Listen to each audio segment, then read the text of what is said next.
How do you design one of the most advanced ERs in the country?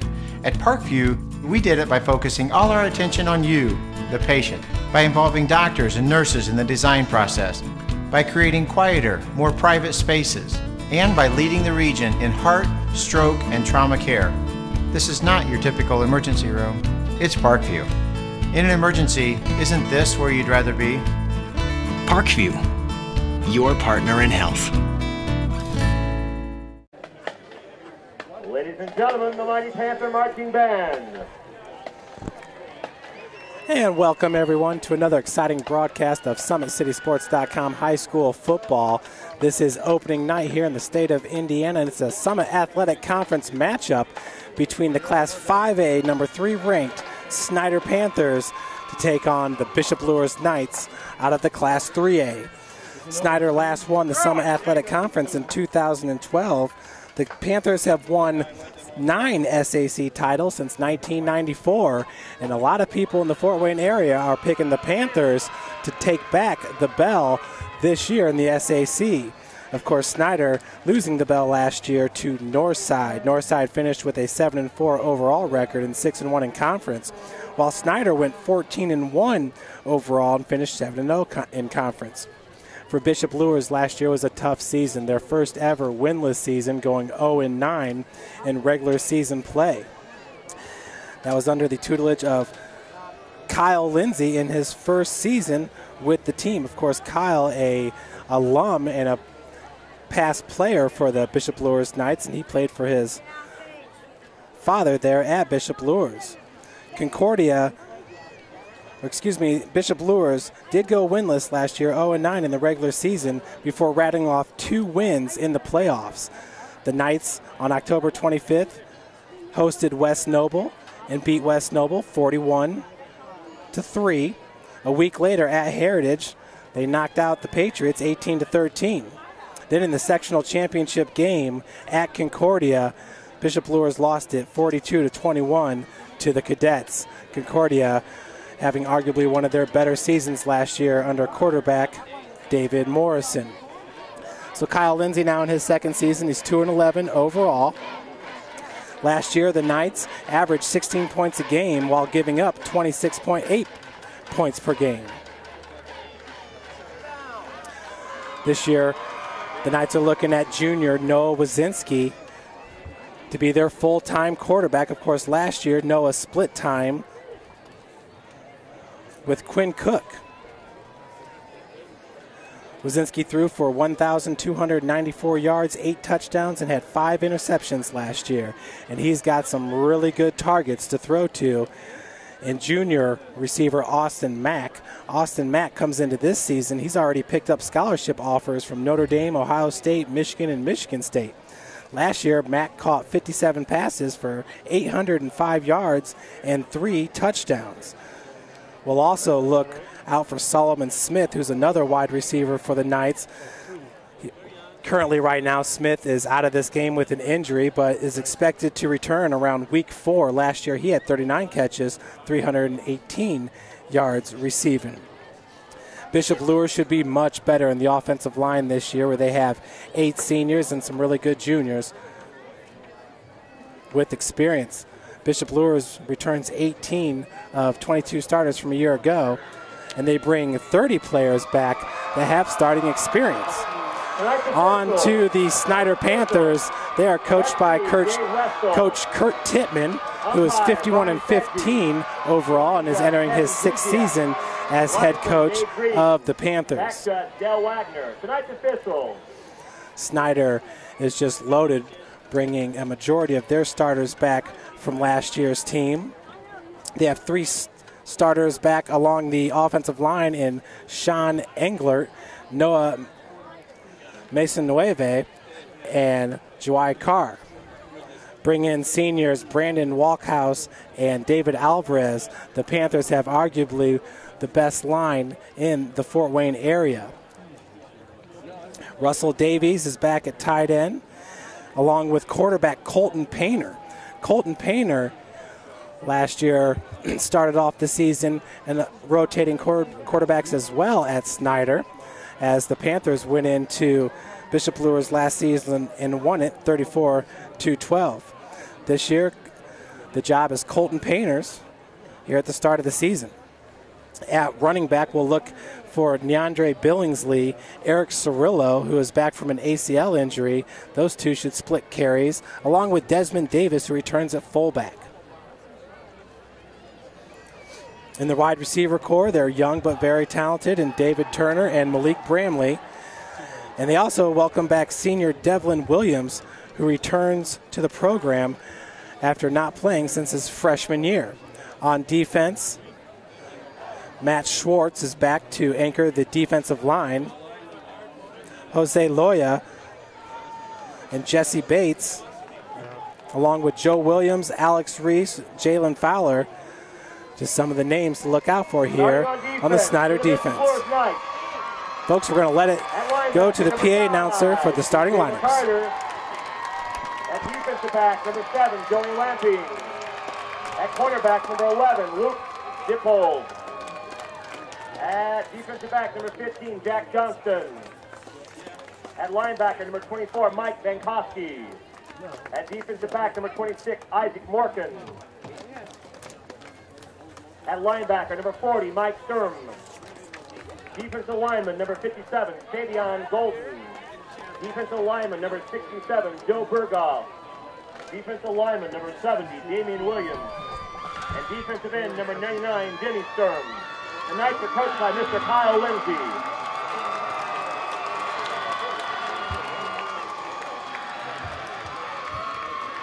Starting an offense for your Snider Panthers. At tight end, number 1, Russell Davies. At quarterback, number 4, Colton Painter. At wide receiver, number 8, Malik Bramley. At running back, number 15, Neandre Billingsley. At fullback, number 36, Desmond Davis. Offensive lineman, number 56, Brandon Winkhouse. At offensive line, number 58, Kenneth Hurts. Offensive lineman, number 63, Jair Carr. Offensive lineman, number 65, Noah Masonu. Offensive lineman, number 70, Sean English. And wide receiver, number 81, David Turner. Panthers are coached by Mr. Kurt Pittman.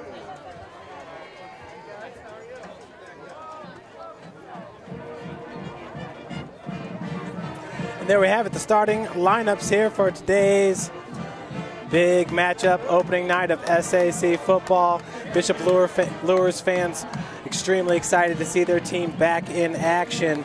Luers once again went 0-9 last year in the regular season, but had tough losses, hosting Northrop and losing in overtime 14-13, then traveling to Southside. Southside, of course, with the standout Donovan Clark last year, who is competing for time this year at IU as a true freshman cornerback. Luers traveled to Southside and lost 27-21 in overtime. 2 weeks later, lost to Wayne 15-0, and then hosted Concordia, losing it 17-14. So some very close losses right there for the Knights. They very easily could have been a 500 team. And I'm sure no other team in the SAC are more happy to get back into the action than are the Bishop Luers Knights. Led once again by number 1, their wide receiver, Austin Mack, 6'2", 204. The Snider Panthers suffered a tough loss last year here on this field to Northside. That cost them the SAC championship.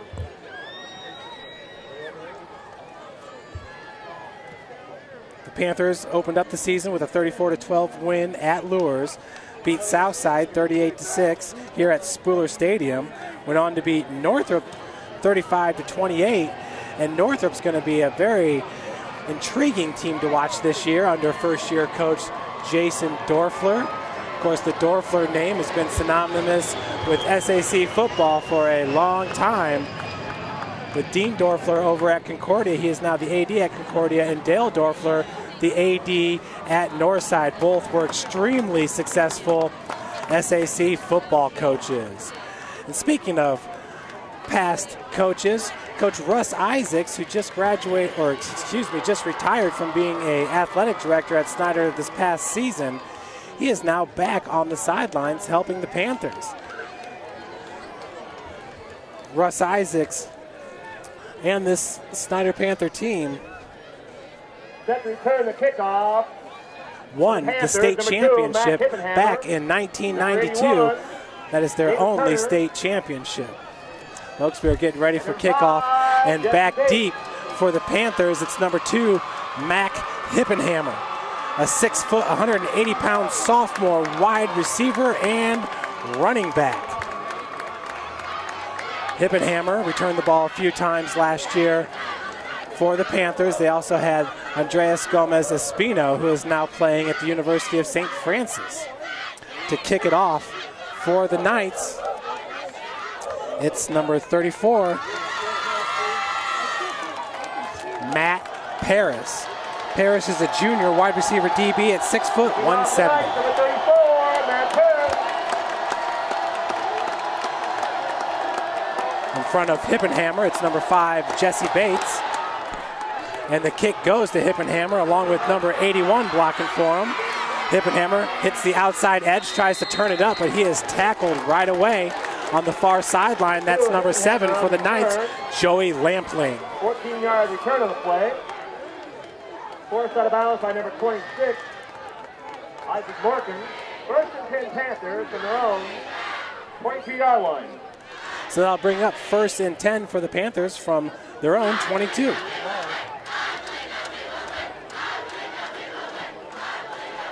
Once again, at quarterback for the Panthers, it's number 4, Colton Painter, the senior at 6'4", 185. Behind him, number 11,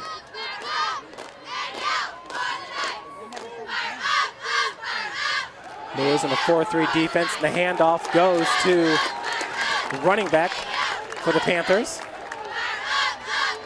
And it's number 15, Neandre Billingsley. Billingsley at 5'5", 155. He's a senior. Second down,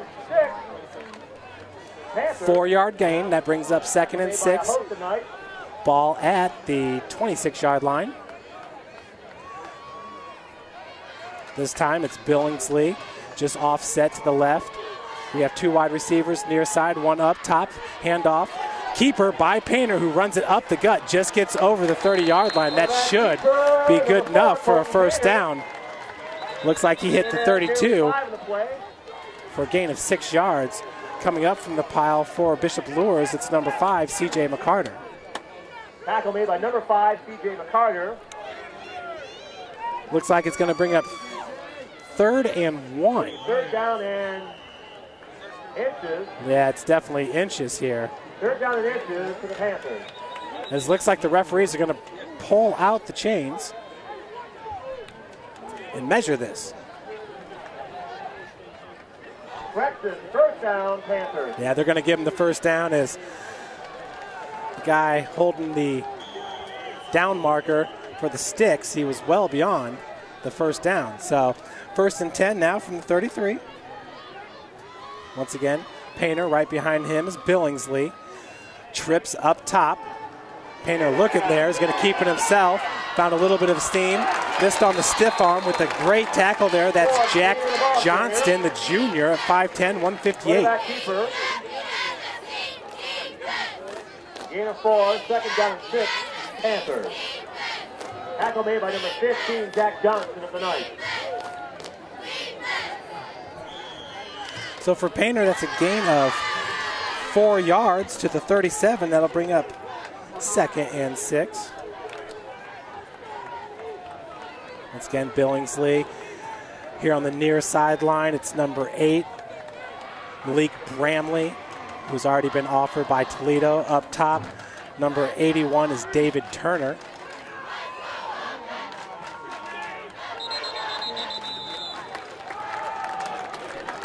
And we got a delay of game here as the play clock ran to 0. Also up top for the Snider Panthers, it's number 11, Devlin Williams, who goes 6'6", 200 pounds. Second down. That'll bring up second down. And 11 for the Panthers. So after the delay game, we got 2nd and 11 now from the Panther 32-yard line.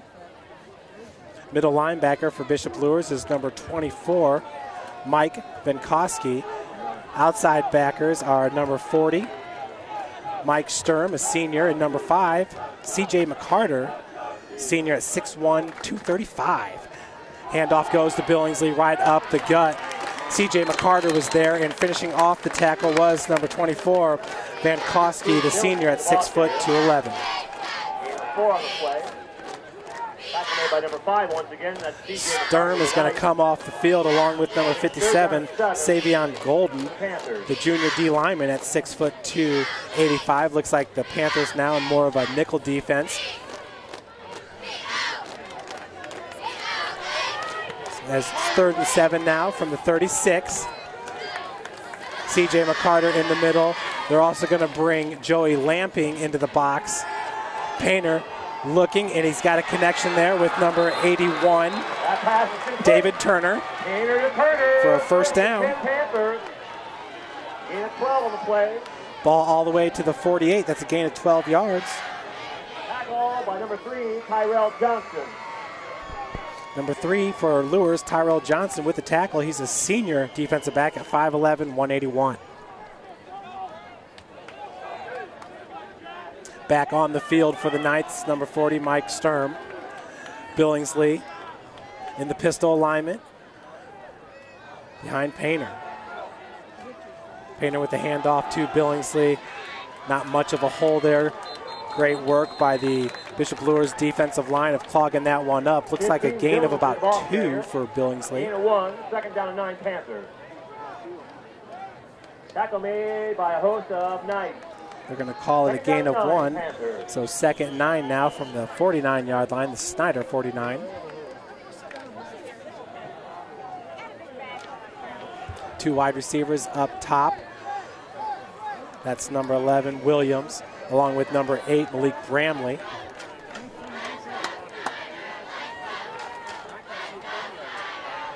Pistol formation. Play action pass. Painter looking deep, and he's got him. There's a flag, but Malik Bramley makes the catch. They say he's out of bounds. Flag way back in the defensive backfield. Not sure if that's holding. Looks like there was a couple bodies banging against each other downfield there. As number 81,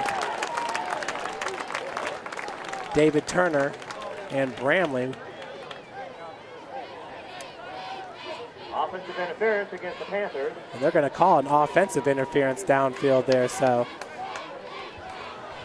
that's going to push the Panthers back.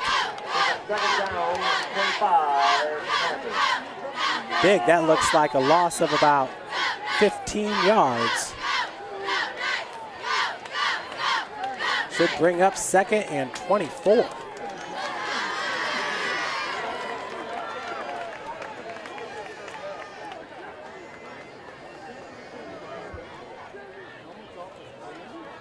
Bishop Luers very active with their defensive substitutions early on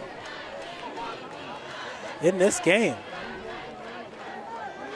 Near side is Jeremiah Gaston and Tyrell Johnson with the coverage on Devlin Williams and David Turner. Pistol alignment, Painter, Billingsley right behind him. Painter surveying, looking downfield, and he's looking deep. A little bit of a push off. Devlin Williams makes the catch, and it's complete for a first down. That's a big time gain. 35 yards on the play. It'll bring up a first down for the Panthers. Panthers will set up 1st and 10 from the Knights' 31-yard line. Bramley running off the field for the Panthers.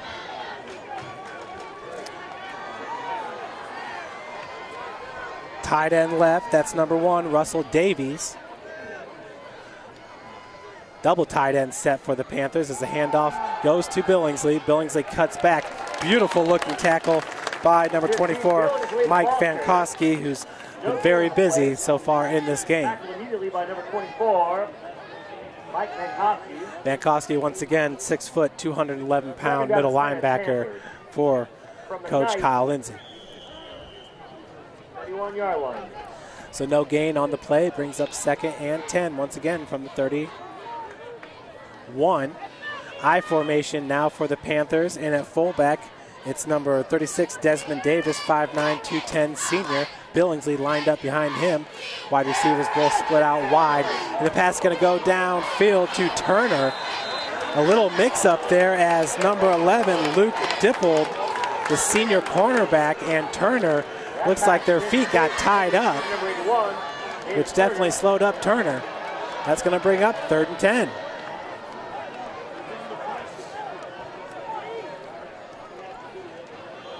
The Knights showing some athleticism here in the defensive backfield. Coming off the field will be a big D tackle there, number 62, Eliza Jett, 6'1", 270. 2 split out wide left. Near side, it's Williams. Painter looking up. Beautiful looking fade route to number 2, Mac Hippenhammer. The pass was just a little bit too long. That brings up 4th and 10. 48-yard field goal if they chose to kick it. Snider always with a very solid punting and kicking game. 4th down 10 coming up. But it looks like Coach Kurt Tittman is going to go for it once again. Coach Tittman in his 6th season as head coach of the Panthers. Tight end right, 2 wide receivers up top, 1 down low. Painter with pressure. He was able to shake off the blitzer. Beautiful pass to Turner, who takes it all the way to the 15-yard line. Making the tackle on the play is number 26, Isaac Morgan, 6'1", 175-pound DB. So once again, with a long conversion, Snider completes it. It's going to bring up 1st and 10 from the 15. Davis once again back in at fullback as Painter is going to go under center. Tight end left, Russell Davies. 2 wide receivers out right. Billingsley, the running back. Quick pass goes over to Hippenhammer. Hippenhammer looking to use his speed, gets ran out of bounds by number 7, Joey Lamping. Lamping, the senior, at 5'11", 196. Flag on the play.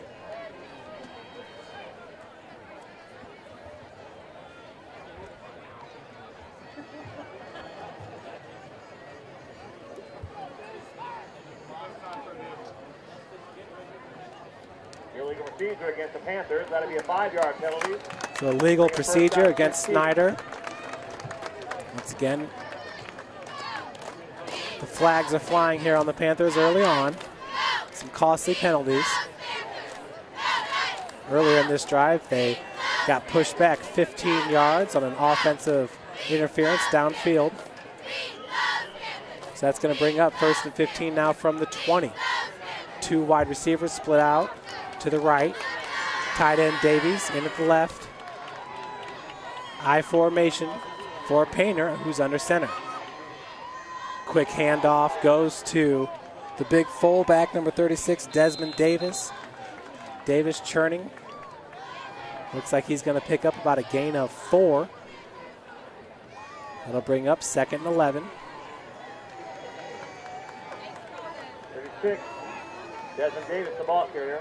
Davis is going to stay in as Neandre Billingsley is going to come out. You see if the Panthers don't go into a spread formation here and keep Davis in the backfield to block. They do have a tight end left and trips right. Pistol formation, that's Davis lined up behind Painter. Painter takes the snap, and he's got wide open there. I shouldn't say wide open, but Devlin Williams on the fade. He threw it up for him.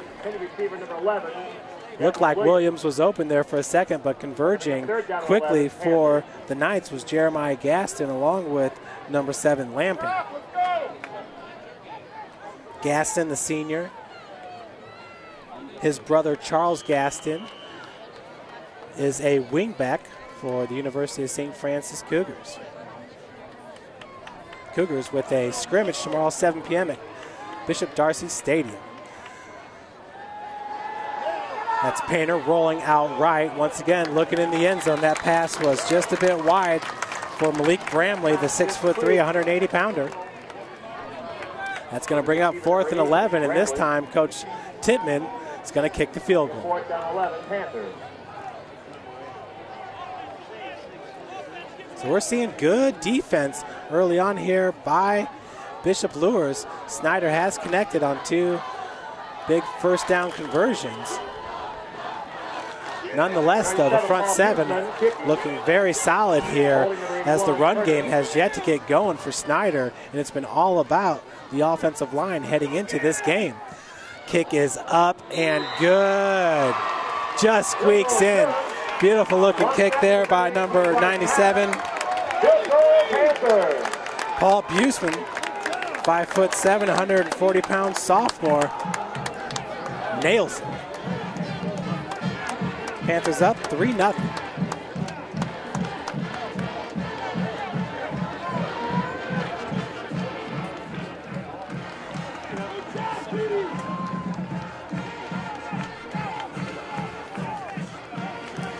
Always exciting, the football here in the city of Fort Wayne. Concordia is at Northside. And folks, we have coverage of that game. Joe Parsons is doing the live radio broadcast on Fox Radio.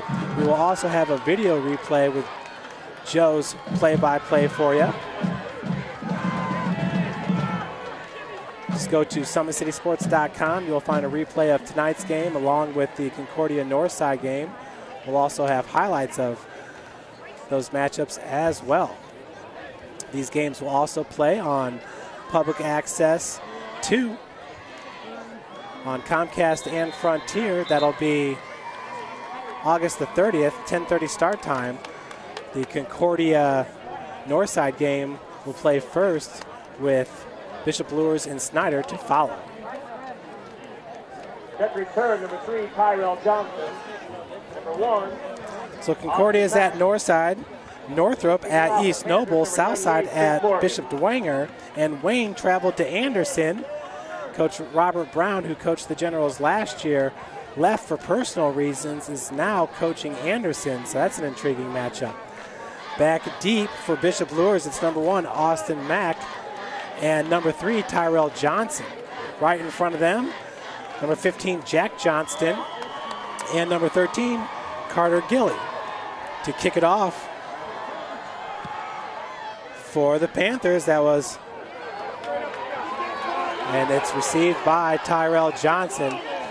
Johnson just over the 30-yard line. Looks like they're going to place it at the 32. With the kickoff, that was number 98 for Snider, Trent Morgan. 15-yard return on the kickoff by number 3, Johnson. Tackle made by number 43, Drew Brelford. So 15-yard return by number 3, Tyrell Johnson. So we'll get to see Noah Wazinski in action here the first time this year for Bishop Luers. As he's got quads out there, 2 wide receivers up top, 2 down low. And right next to him is Jeremiah Gaston, the running back, number 2. Panthers come out in a 4-3. Quick pass goes over to Tyrell Johnson. Johnson, who gets hit hard by number 35 for the Panthers, Alexander Reese. Nonetheless, a nice gain for Bishop Luers on first down, a gain of 7 by Johnson.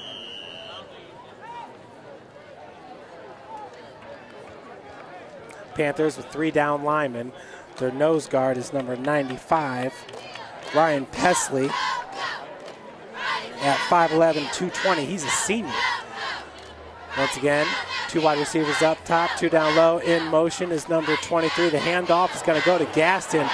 quickly in the backfield is number 61, Andreas Gilbert, 5'11", 200-pound defensive lineman. Number 2, Gaston, the ball carrier.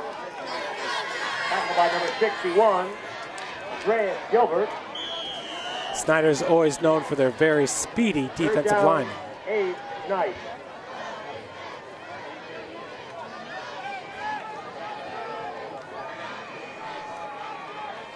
So the Panthers, that was number 61, Gilbert. They also have number 55, Matthew Swartz, 6'2", 260, a senior, along with number 19, Josie Loya. Nowazinski keeps it. He's going to take it himself, looking for the first down. He's tackled about 2 yards short. Keeper number 4, Wazinski. And on the tackle was number 35, Alexander Reese.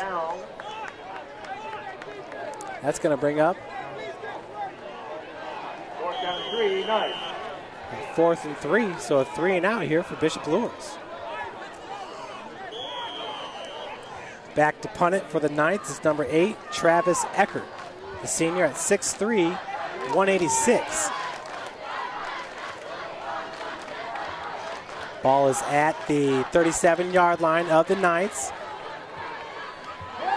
Quick to receive it. That was number 5 for the Panthers, Jesse Bates. Bates, who's already been offered by University of Toledo, the Rockets, as a DB. 12-yard return. It's going to set up great field position for Snider. As we have 1st and 10 from the 43-yard line.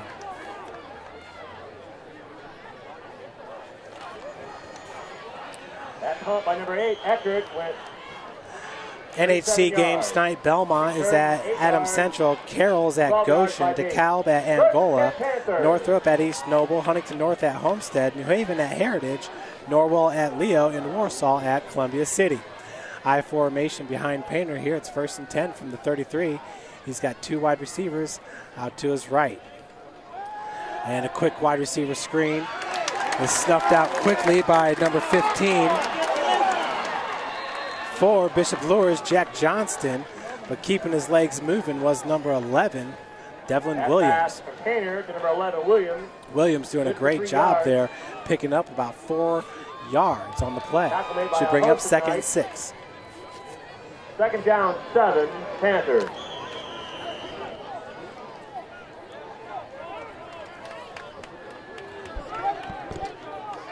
So we'll call it 2nd down in a short 7.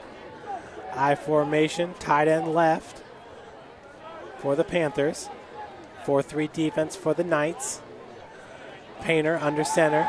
Quick throw in the flats. He's got number 8, Malik Bramley. Bramley breaks 1 tackle, evades another before C.J. McCarter and the rest of the Knights number 8, Bramley. take down Bramley. So that's a 1st down for the Panthers. On the play. Tackle made by number 7, Joey Lampy, assisted by number 11, Luke DePold. 1st and 10 Panthers from the Knights, 40-yard line.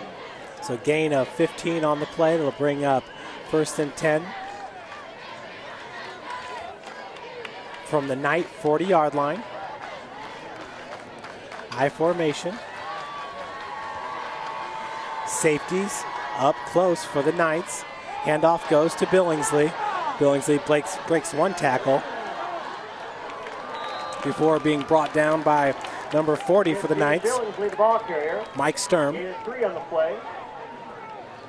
3-yard gain on the play. 40, Mike Sturm. It's going to bring up 2nd and 7 for the Snider Panthers.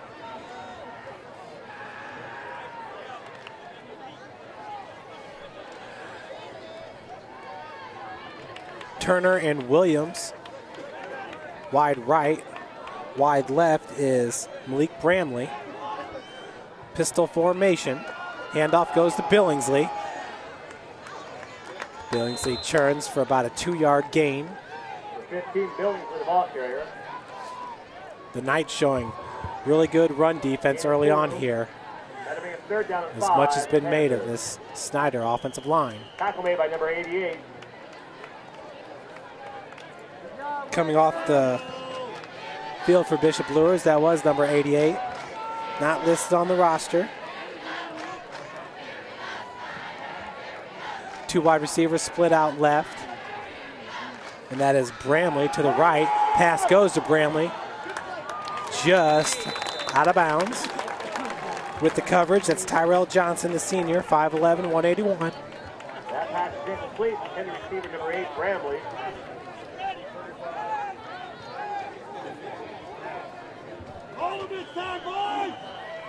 That's going to bring up 4th down and 5. Snider in their first drive of the game went for it. Same field position, and they converted the 4th down. We'll see what's going to happen this time for the Panthers. We've got an I formation, tight end right. Handoff goes to Billingsley on a counter. And he is stuffed at the line of scrimmage. Once again, that run defense coming up large right in the middle of the action for the Knights. It's number 62, Elijah Jett. Number 24, Mike Fankowski, also in on the tackle for the Knights. So after 1, the Panthers lead it 3-0.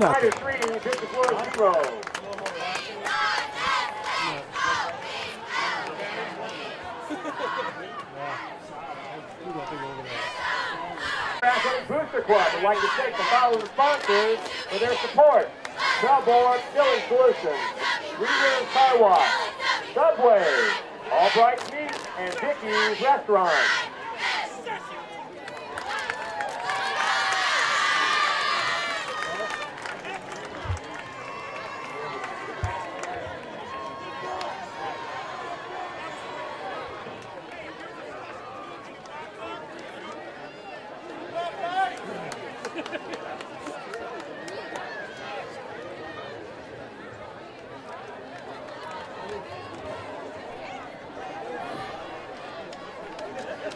So here we are to start the second quarter. Panthers with 2 possessions there in the first quarter. The Knights with 1. This is their second possession of the game. That's Noah Wazinski out there at quarterback. Lined up right next to him is number 2, Jeremiah Gaston. We've got trips to the right. Wide receiver up top is number 3, Tyrell Johnson. Wisniewski with the delay handoff, and Gaston's got room to run. Flag on the play, and it's in the backfield. Gaston is brought down by number 35, which is Alexander Reese.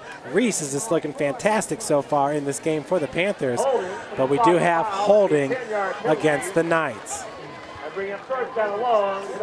But that delayed draw really caught Snider off guard as Luers had trips to the right and the speedy Tyrell Johnson up top.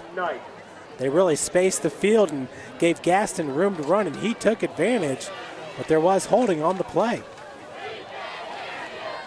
Luers went 3 and out in their first drive. That was after a nice completion to start that drive. So here now we have 1st and 21. C.J. McCarter in the backfield. Johnson in motion. Wazinski rolling out to the right. Pass over to number 19, and a beautiful catch by Corey Griggs, the junior, at 5'7", 145. Number 19, Griggs catching that ball with his hands away from his body, looking it in, keeping control. He was right next to the sideline, folks. That is how you do it. If you're a young wide receiver out there, just watch Griggs getting his hands on the ball. Wide to the right, that is Mack. We got 2 wide receivers up top. Delayed handoff goes to C.J. McCarter, and the big running back meets Reese. And there's a little bit of a stalemate. As looks like a gain of about 3 yards is going to take it to the 36-yard line of Bishop Luers. They're going to spot the ball at the 37. That is a collision right there with number 5, C.J. McCarter, the senior who goes 6'1", 235, and Reese. Alexander Reese, the senior linebacker, at 6 foot 195. We got a timeout here as Reese is adjusting his chin strap. Ref noticed it and called the timeout. Heads up call there by the ref down on the field. Snider student section in full force across the way as the sun is going down here at Spruill Stadium. Today has been one of the hottest days of the summer here in Fort Wayne, very muggy as we had thunderstorms early in the morning, about 4 or 5 in the morning today. Back to the action, in motion is number 23, Justin Dippold. Wazinski going deep, and he unloads it for Johnson, who's got it at the 20, and he's going to run in for a touchdown. 63-yard touchdown for number 3, Tyrell Johnson. The 5'11", 181-pound speedster. Cruising up the far sideline. Noah Zinski showing off the gun. And folks, that was the most exciting play of the game so far. A 63-yard touchdown strike. Wazinski to Johnson. Bishop Luers takes the lead. 7-3 after the PAT by Travis Eckert.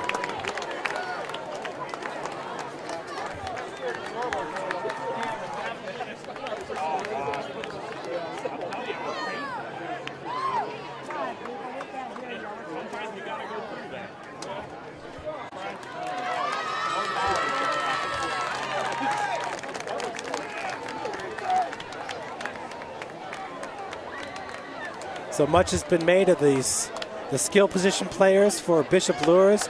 I've said early on their defensive front seven is what's impressed me so far. But Noah Wazinski, his very first pass of the game was completed to Tyrell Johnson on the near sideline. It was a gain of about 7. That drive did stall. That was just the second drive of the game for the Knights. And you saw Johnson using that speed to get up the sideline, and Wazinski found him in stride. It was a fantastic play for Coach Kyle Lindsay and the Bishop Luers Knights, who lead it now 7-3 with 10:28 left to play here in the second quarter. With the kickoff, it's number 34, Matt Paris, and back deep for the Snider Panthers, number 2, Mac Hippenhammer. Right in front of him, it's Jesse Bates and number 81, David Turner. Bates is going to receive this one. Hippenhammer in front to lead block. Bates has got room up the sideline. Gets pushed out around the 36-yard line. Making the tackle for Bishop Luers is number 15, Jack Johnston. They'll bring up a 1st and 10 from the 42-yard line. Looks like it's going to be the 42. No, excuse me, the 37. 17-yard kickoff return by number 5, Bates. So that was a 17-yard return for Jesse Bates. As the Panthers come back out in the pistol formation. Tight end right, 2 wide receivers split left. Billingsley in the backfield. Painter takes the snap. Goes back over, a nice looking catch by Devlin Williams. Williams still on his feet. Finally brought down by number 26, Isaac Morgan, the junior DB.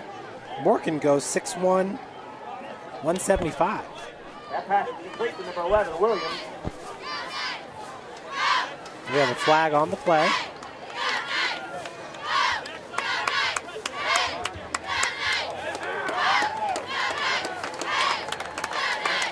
The penalty goes against the Panthers. Block in the back by the Panthers. Block in the back.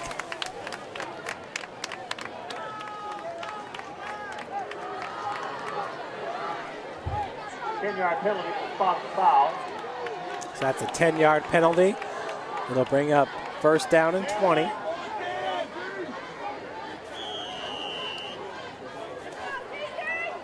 Excuse me, it's more like 1st and 16 as the handoff goes to Billingsley. Eludes one tackler.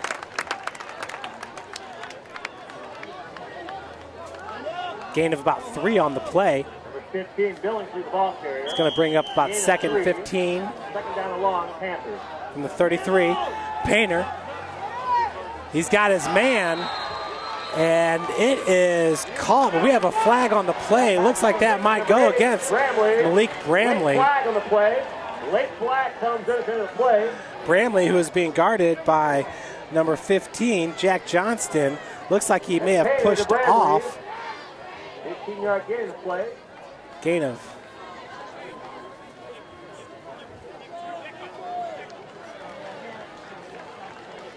Personal foul against the Knights. It's close to 25-yard gain on the play. They're going to call a personal foul 15-yard penalty from the spot against Bishop Luers. That's going to tack on 15 more. So it was 1st and 10 from the 33. It's now 1st and 10 from the 29. Difference of 37 yards. So Painter looking for the handoff. Miscommunication. He is stuffed in the backfield by number 6 for the Knights, Damian Bro. Lost the 6 to play. Quarterback keeper number 4, Painter. Damian Bro, the son of Jeremy McNeil, who was a fantastic wide receiver for the Knights in the 90s. Painter looking for Turner, and we've got a completion. That pass is completion, number 81, David Turner. Was 2nd and 6 from the 33. Keep that pressure on him. Looks like that's close. Gain of 7, 3rd down. That's a gain of 7. Panthers. So that's going to bring up 3rd and 6. Painter, once again, this time eludes a sack. Has Turner for a gain up to the 29-yard line. Or excuse me, the 19-yard line. Gain of 7. That ball's complete to number 81, Turner. So Damian Bro is going to come off the field here. He has been very impressive. He wears number 6. Listed as a running back and linebacker for the Knights. Coming into play is Andrew Bale, senior D lineman at 6 foot, 225. Officials timeout for a measurement on the field. So we got officials timeout.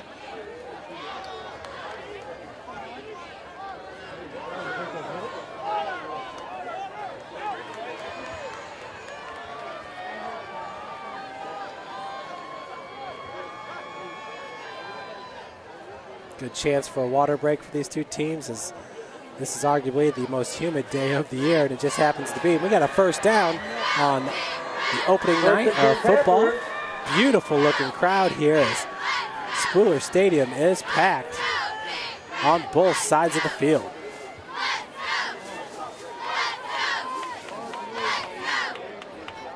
So 1st and 10 now from the 19-yard line. 9:09 left to play here in the 2nd quarter. It did not take Luers that long to get started with the scoring. A big strike to Tyrell Johnson. That handoff's going to go to Billingsley. Billingsley's brought down by number 24, Mike Van Koski. Tackle made by number 24, Van Koski. Gain of 5 on the play, brings up 2nd and 5. 2 wide receivers split out wide right and a tight end right. As once again the handoff goes to Billingsley. A little bit of a juke move. He is stuffed at the line. And once again Van Koski makes the tackle. Also in on the play was number 53, Bale.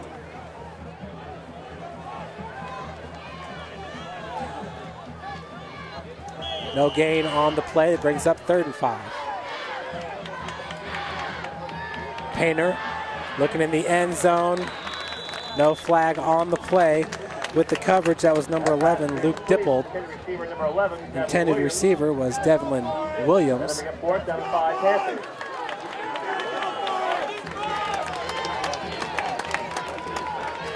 Brings up 4th and 5. Coach Tittman's already gone for it on 4th down twice. One was converted, the other one was a turnover on downs. And in the 1st quarter, he actually went for a field goal in this situation. This time he's going to go for it on 4th and 5. Pistol alignment, and we've got a movement on the offensive line. It looks like that was Russell Davies, the tight end, and they're going to push the Panthers back.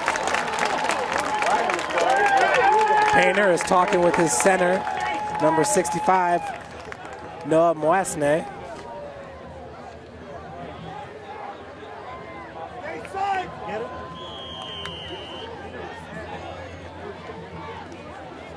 They'll bring up 4th and 10. Coming into play for the Panthers, it's number 36, Desmond Davis, as Billingsley leaves the field. Tight end right, 2 receivers up top. Rolling out right is Painter, looking in the end zone once again for Turner in the back of the end zone, just a little bit long. So a second straight turnover on downs for the Panthers. It's going to give the Bishop Luers Knights 1st and 10 from their own 18-yard line. Last time on the field for the Knights, it was a 63-yard touchdown strike to Tyrell Johnson from Noah Wazinski.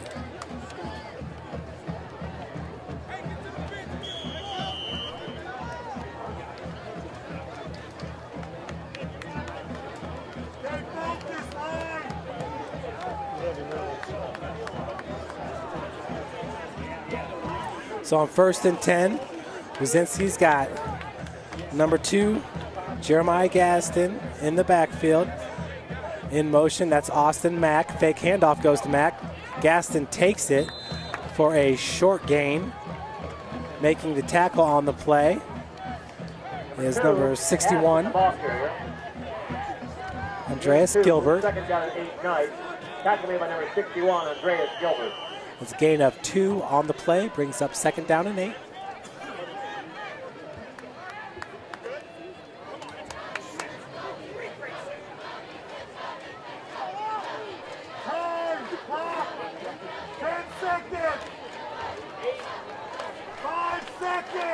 Five seconds on the play clock, 7:25 on the game clock. Wazinski takes the high snap. He's rolling out to his left, looking downfield. He's going to take it himself. Good looking block there to free Wazinski, as that's a huge gain.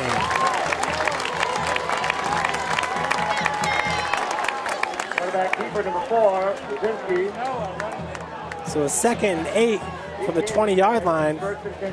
Noah Wazinski takes it all the way to the 46-yard line. A gain of 26 on the play brings up 1st and 10.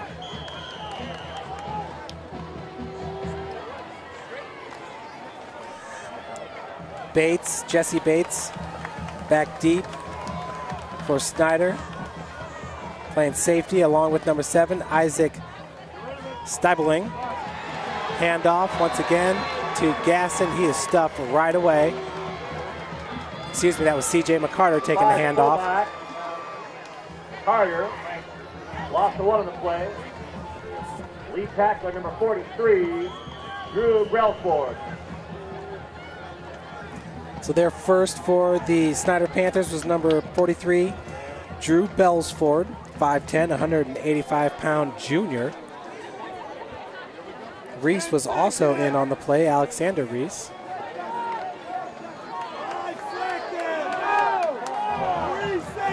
Three seconds on the play clock, and we got a timeout going to be called by the Bishop Luers offense. Timeout, Bishop Luers. 2nd down and 11 after the timeout. The Snider Athletic Booster Club is a non-profit organization run by parents and volunteers to support all IHSAA sports at Snider High School by raising funds, providing volunteers, and promoting spirit. Our funds are raised through membership dues, apparel sales, concession sales, and fundraisers. All Snider Athletic Booster products are dispersed exclusively to the Snider Athletic Department. So folks, consider becoming a Booster Club member or volunteer. A lot of players on the field today with either scholarship offers or have committed. Jesse Bates is going to Toledo to play for the Rockets, and Malik Bramley, the junior wide receiver at 6'3", 185 pounds, also has a scholarship offer from Toledo. And we've already talked about Austin Mack, who's been offered by Ohio State, Notre Dame, Michigan, Michigan State. Doesn't get much bigger than those programs right there in the Midwest for Austin Mack. Number 1, just a junior.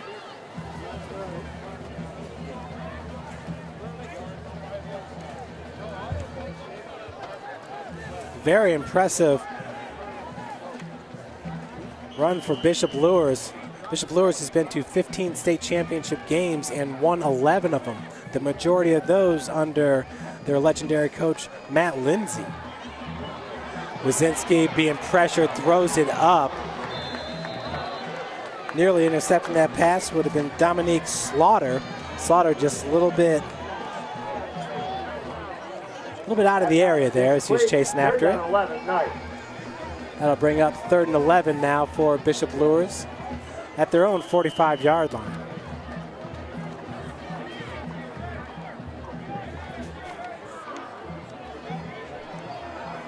Coming back in for Bishop Luers is number 3, Tyrell Johnson.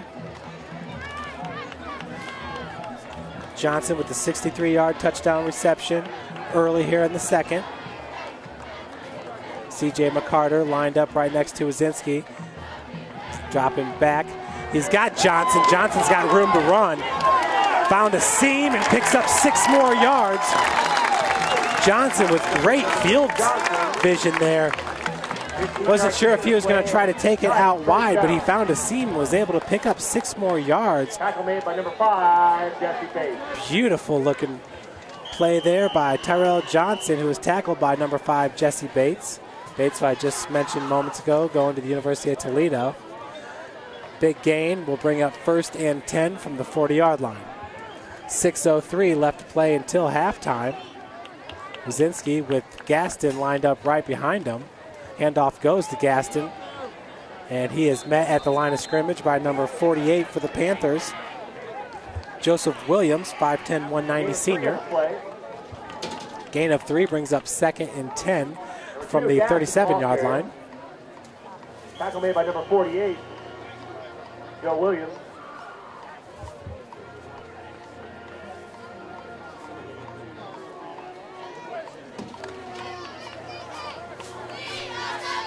So 2nd 8 now from the 38. Wazinski's got C.J. McCarter to his left. Gaston right behind him. Play action as Gaston picks up the D lineman in pursuit. Wazinski takes off for a gain of about 2 yards. And we have some extracurriculars after the play.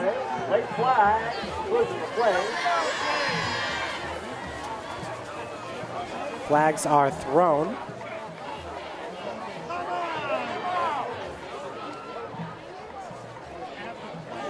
Wazinski showing off the arm strength and accuracy early on. Personal foul against Luers. 15-yard penalty. We have a personal foul going to be called against Luers. That's 15 yards.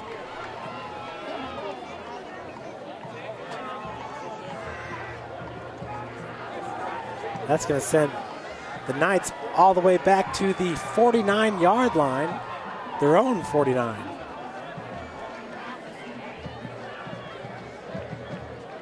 Make a 3rd down and 21, Knights.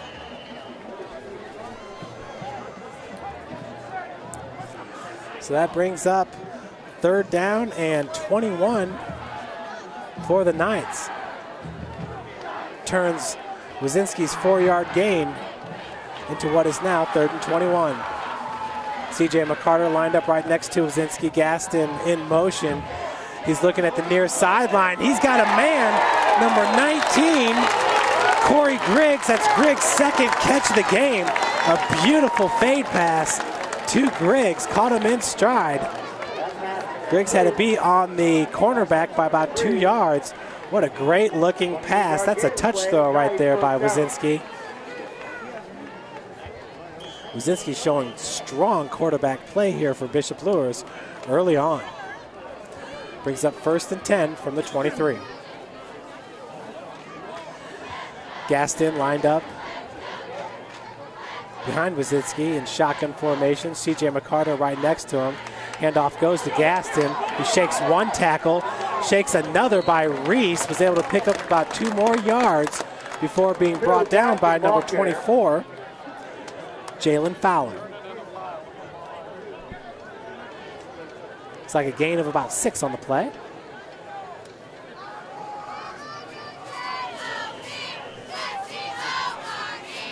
Going to bring up 2nd and 4.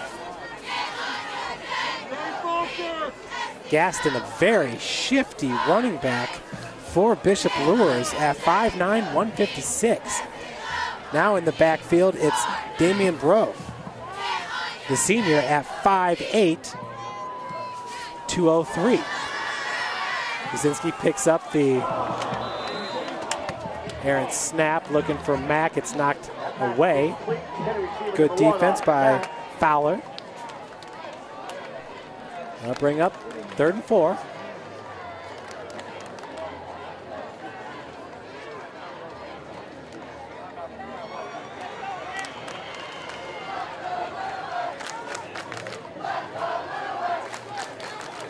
Coming out of the game for the Knights, it's number 8, Travis Eckert.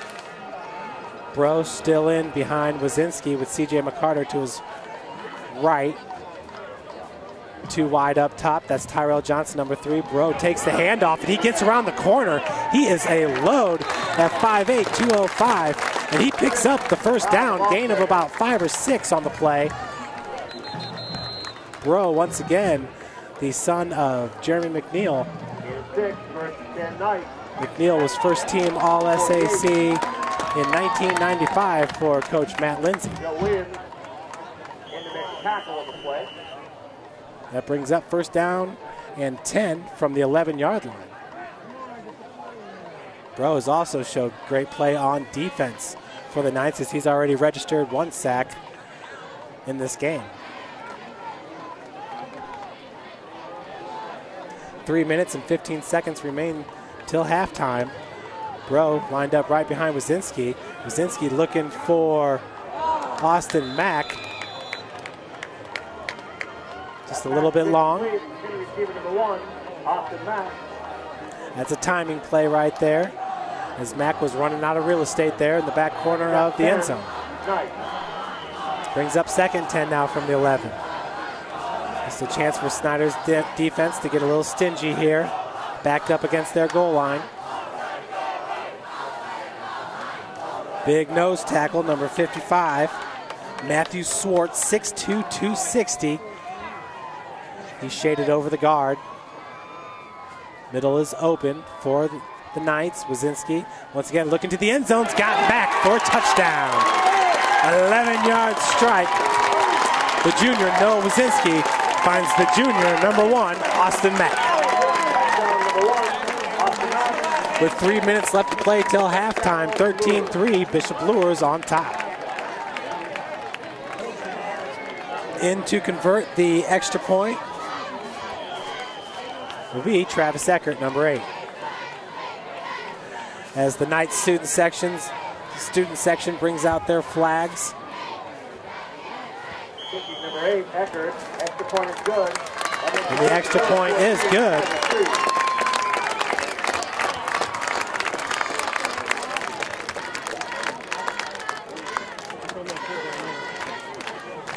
For the Knights.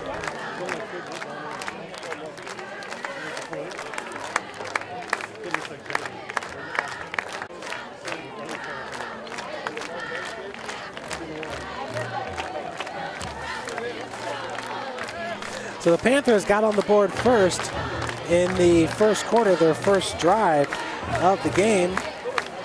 It was a field goal by number 97, Paul Buseman, the sophomore kicker. Then Bishop Luers in their second possession, the first possession of the second quarter, Noah Wazinski found Tyrell Johnson streaking down the sideline for a 63-yard touchdown. Then just moments ago, an 11-yard strike to Austin Mack for the touchdown. Bishop Luers up 14-3. Folks, nobody picked Bishop Luers to win this game in the Fort Wayne area as far as the media is concerned.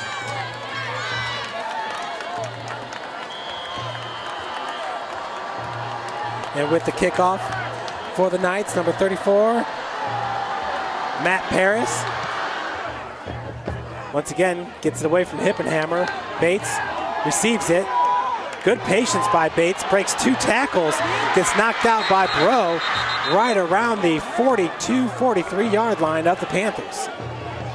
5 Bates and a kickoff return. Forced out of bounds by the Knights. First and 10 Panthers. Their own 41-yard line. So it looks like Bates was knocked out at the 41. It'll bring up first and 10 for the Panthers from their own 41. 25-yard kickoff return by number 5, Bates. Bates with the 25-yard return.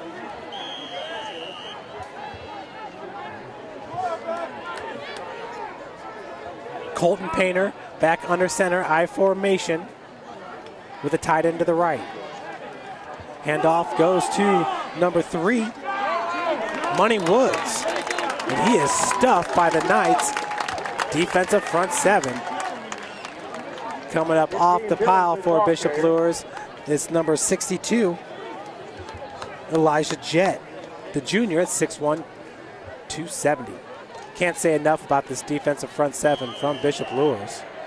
Last year they had zero seniors on the offensive line, so a lot of young kids got some good playing experience. And Snider, all the talk about Snider was their offensive line, and right now it's Bishop Luers who's winning that battle in the trenches. Painter under center, and he's looking for Bramley. Pass is complete. Bramley shakes one tackler and fights his way for a gain of about 12 yards. That's a first down for the Panthers. On the reception, he fights his way to a Panther first down. Tackle made by a host of Knights. 12 yards gain in the play. Lead tackler number 7, Joey Lampy. So First and 10 Panthers. Malik Bramley, who is one of those players to look out for heading into this season. Bramley, who's split out wide right now for the Panthers. We have Turner and number 11, Devlin Williams, split out to the left. Woods right behind Painter. Painter looking downfield for Bramley, and he's got it over the shoulder catch. He's able to shake one tackler, and a nice cut inside. That is a 47-yard touchdown for Malik Bramley from Colton Painter. And just like that, the Panthers strike back 1 minute and 30 seconds later, and they are down by 5, 14-9. Beautiful looking play Kicking number 97, Paul Buseman. by the Panthers. Holding number 81, Turner. Snapping number 18, Bryson Happ. And with the extra point, it will be number 97, Paul Buseman. Buseman, and it's up and in. That's the point is good. That makes the Bishop Luers 14, Snider 10. So with 1 minute and 30 seconds remaining till halftime, the Panthers inch a little bit closer. Pretty sure Bishop Luers can get the ball down the field in that amount of time. All Noah Wazinski has to do is look for the speedy Tyrell Johnson. Folks, looks like Jalen Smith is on the sideline, the standout linebacker for the Notre Dame Fighting Irish, and the only player ever to be Mr. Football from Northeast Indiana. That's Jalen Smith, down to pump up his teammates. And folks, it has worked so far, as Bishop Luers came out to a 14-3 lead. Snider, though, answers right back. Only took him 1 minute and 30 seconds to get that touchdown. There was a Colton Painter strike to number 8, Malik Bramley.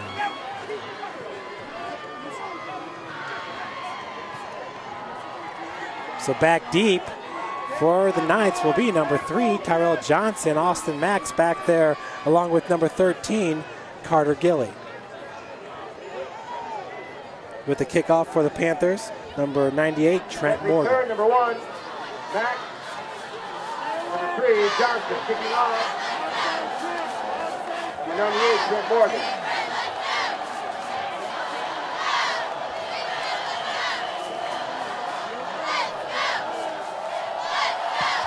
Morgan kicks it deep. Johnson's going to receive it at the 8-yard line. Johnson shakes 2 tacklers. He's got a seam up the middle. Turner with a nice tackle over at the 39-yard line. 31-yard return. Number 3, Johnson. So a great looking return there of over 30 yards by Johnson. Tyrell Johnson has proven to be a very electric offensive player for the Knights.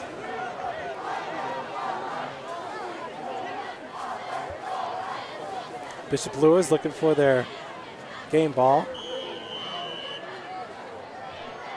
1 minute and 19 seconds left until the half.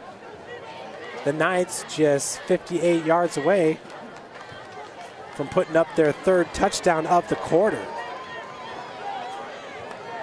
Bishop Luers went 3 and out in their only possession in the first quarter.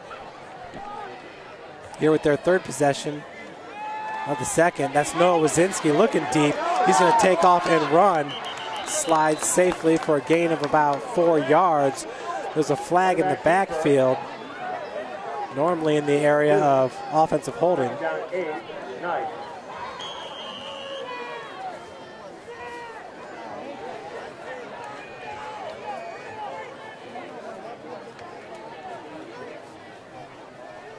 Looks like that flag was picked up, so it's now 2nd and 8 from the 44 for the Knights. Gaston set right next to Wazinski, rolling out to his left. Wazinski looking downfield. He's being pressured by Reese. He's going to have to just toss it up.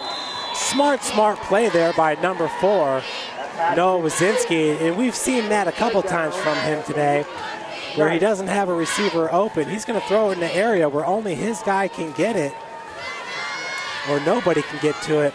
As you saw, a big pocket right there around the 40-yard line. Wazinski just lobbed it in. It's a safe throw there by his quarterback. He's not going to take a sack, and the Knights live for another down here. It's 3rd and 8 now from the 44. C.J. McCarter now in the backfield. We've got 2 wide receivers up top and 2 down low. As Wazinski takes the snap. Once again, looking for Austin Mack. Beautiful play there by number 35, Alexander Reese, who was able to knock that ball down. Looks like the Knights are going to have to punt it here with 30 seconds until the half.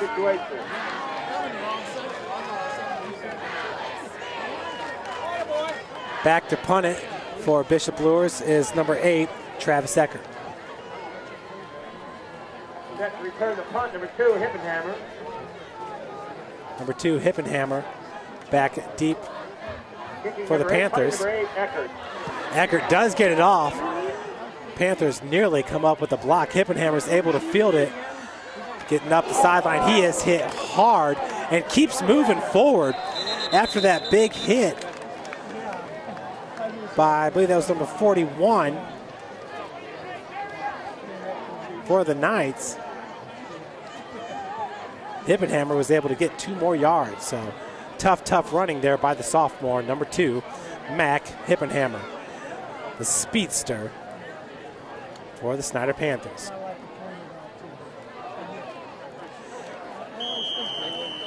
Last year, the Panthers return man Andreas Gomez-Espino returned a kickoff for a touchdown in this game a year ago. But we saw Hippenhammer return some punts and kickoffs last year for the Panthers as well.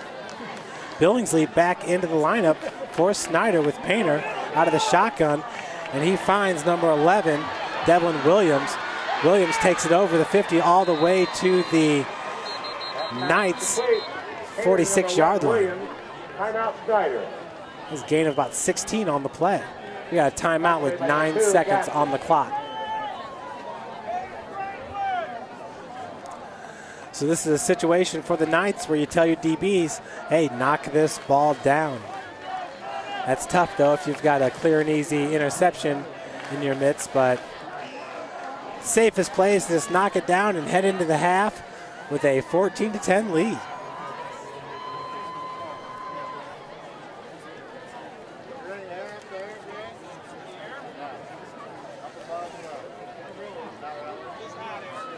So last year, the Panthers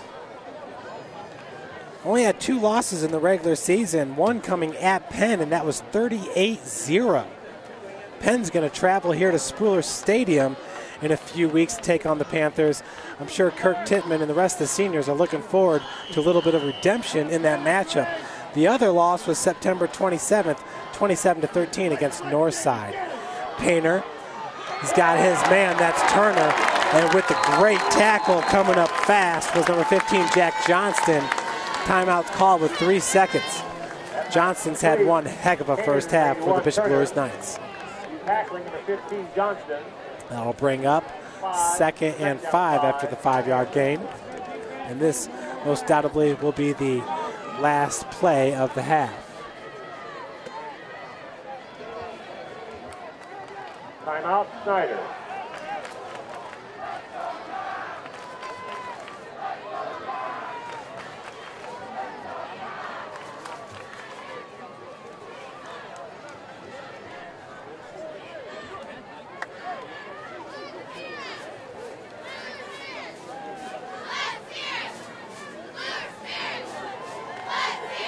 So Snider, after that loss to Northside, that was good enough to put Northside as the SAC champions.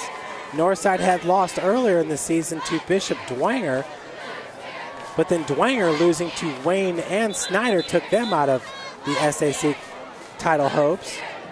And Northside taking control of the bell after they beat Snider head-to-head.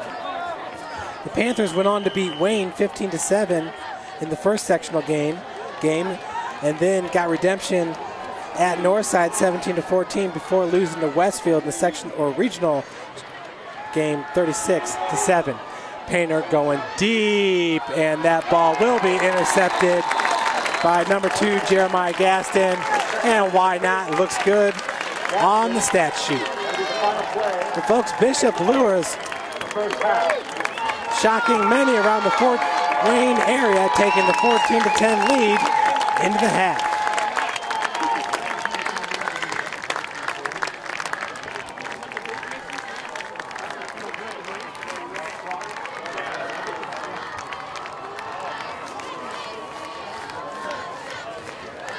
Stay tuned for the Snider Band, and we will be back with you shortly for second half action.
The Fine Arts Department of Snider High School is proud to present for your halftime enjoyment the Mighty Panther Marching Band.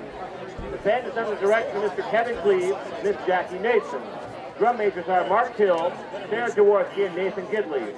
Ladies and gentlemen, welcome the Mighty Panther Marching Band and their 2014 marching competition show entitled Where the Sidewalk Ends.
Welcome back, folks. We are just seconds away from the start of the second half here at Spooler Stadium. The Bishop Luers Knights up 14-7. A little bit of a shocker over the Snider Panthers. Many have picked the Snider Panthers to win the Summit Athletic Conference. They did not win it last year. Last year, they lost to Northside 27-13 in the regular season, and Northside was the SAC champs. Of course, Snider was the champs back in 2012. Some other scores from around the Summit Athletic Conference. Bishop Dwenger is on top of Southside 28-0. North is leading Concordia 14-7. Wayne beating Anderson 34-0. East Noble's up 35-7 over Northrop. Homestead's up 42-6. The Spartans and their coach Chad Zalman beating up on Huntington North. Carroll's up 21-7 over Goshen. Warsaw up 14-13 over Columbia City. And down in Indianapolis, Ben Davis is beating Cathedral 30-7. They came out with the top programs in the state of Indiana. Cathedral was #1. Making that list from Fort Wayne was Snider, Dwenger, and Bishop Luers. And those were the best programs basically from the last 25 years. It's a culmination, if you will. And I think that they're pretty much right on. When you look at Snider, represented downstate back in 1986, they lost to Carmel 20-17. In 92, Snider winning its only state championship 24-21 over Ben Davis. Russ Isaacs, the coach, leading Snider to a 14-0 record.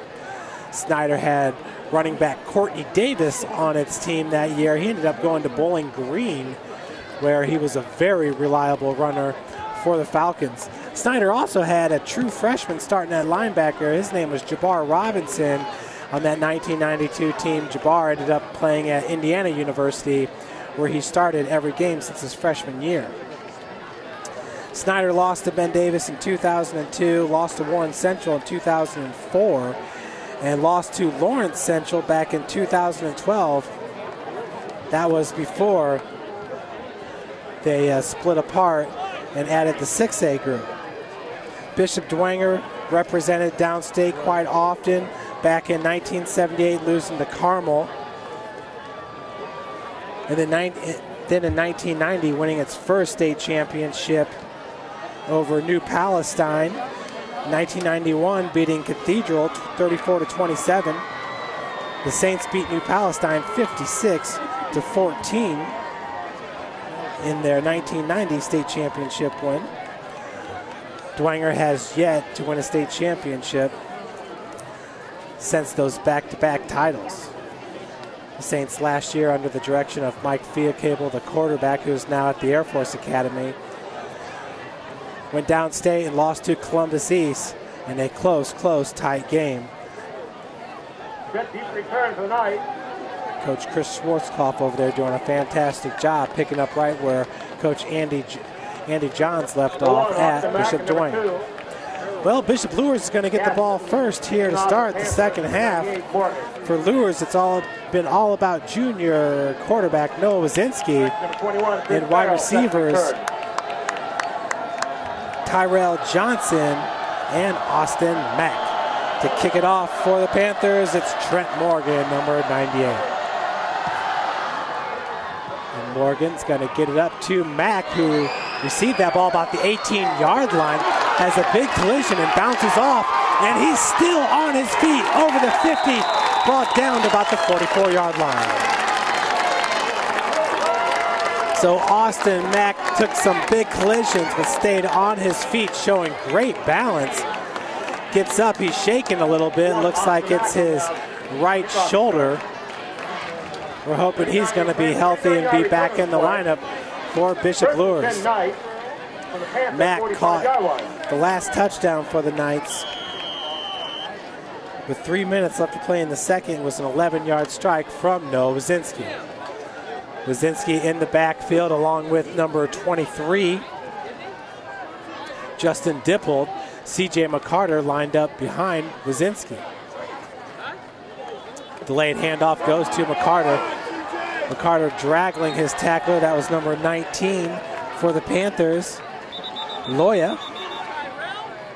5, McCarter, the ball carrier. Isaiah Loya. No gain on the play. Tackle made by number 19, Loya. Second down, 10, 9. No gain on the play. It's going to bring up a second down and 10.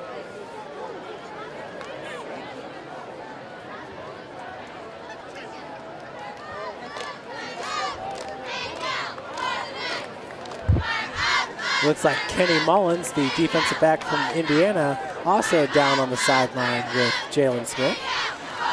As Wazinski takes the pass out of shotgun on the screen, finds Dippold, and he's tackled right away by Loya. Screen pass, number 23, Dippold. Tipped out by number 19, Loya. Loss on the play. So loss of 1 yard on the play will bring up 3rd and 11. Nice. Snider defense is really waking up here to start the second half as we are 1 minute in to the third quarter. Dippold's going to come off the field.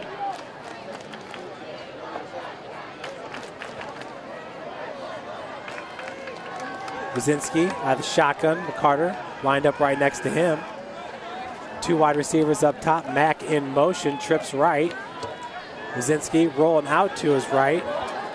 He's got room to roam. Finds Mack. Pass was just a little bit behind him. Hit Mack in the hands, but he could not hold on to it. Receiver number 1, Mack.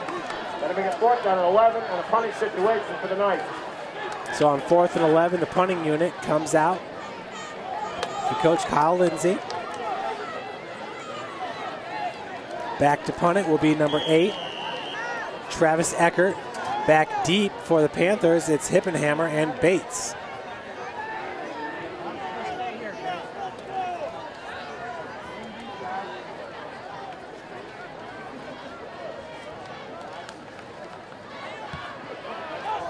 Good looking punt. Looks like it's going to fall out of bounds. It's going to be spotted right around the 20-yard line.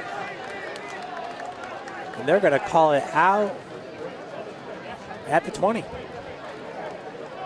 Nice angling punt. 20-yard punt by number 8, Eckert. First and 10 Panthers from their own. Eckert there with a nearly 30-yard punt. Angling punt. No return.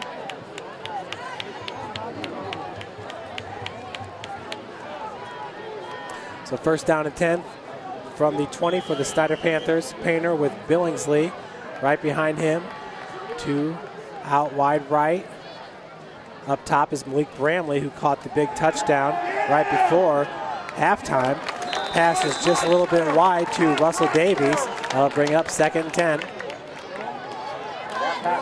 Davies, the tight end. Davies, 2nd down and 10 Panthers. I believe that's about the first time he's been targeted tonight. Bramley, who scored with 1 minute and 30 seconds left in the second quarter on a 47-yard touchdown, is a very, very impressive player once again. Many schools are looking out at the 6'3", 180-pounder Malik Bramley. Shotgun by Painter, Billingsley to his right. Down low is Devlin Williams. The handoff is kept by Painter. Painter with a 2-3 yard gain up the gut. That's going to bring up 3rd down.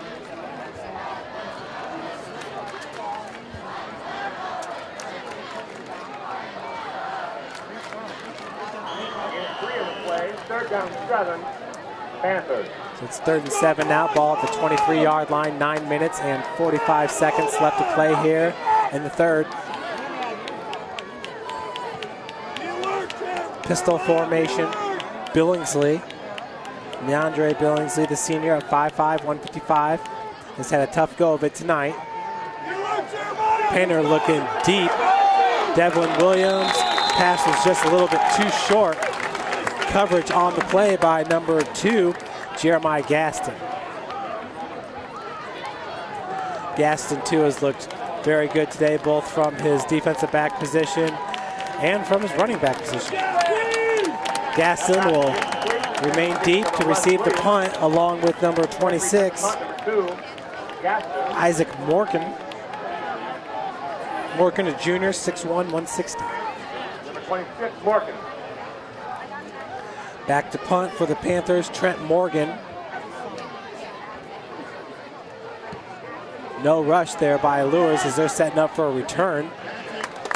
And we had a fair catch by Morgan. It's going to bring up 1st and 10 for the Knights at their own 42-yard line. 36-yard punt on the play. 36-yard punt Knights to start 1st and 10 from by Trent Morgan. 43-yard line.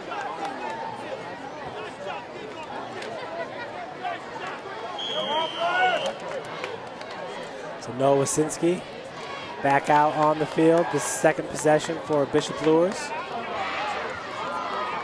In the backfield looks to be C.J. McCarter, Austin Mack, and number 19, Corey Griggs, split out wide left. Pass is going to go to Mack, just a little bit long. So looks like Mack got tangled up midway through his route. That'll bring up 2nd 10.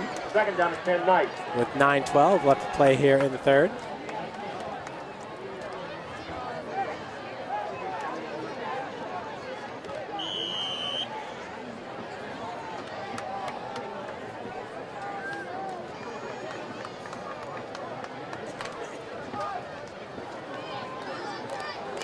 That is Gaston in the backfield, lined up right next to Wasinski. Mack in motion behind Wasinski. Delayed handoff goes to Gaston, and he is met right away by number 35, Alexander Reese, the senior linebacker. That'll bring up 3rd and 10. The ball carrier. Will Gaines play. Tackle made by number 35, Alex Reese. 3rd down at 10 Knights.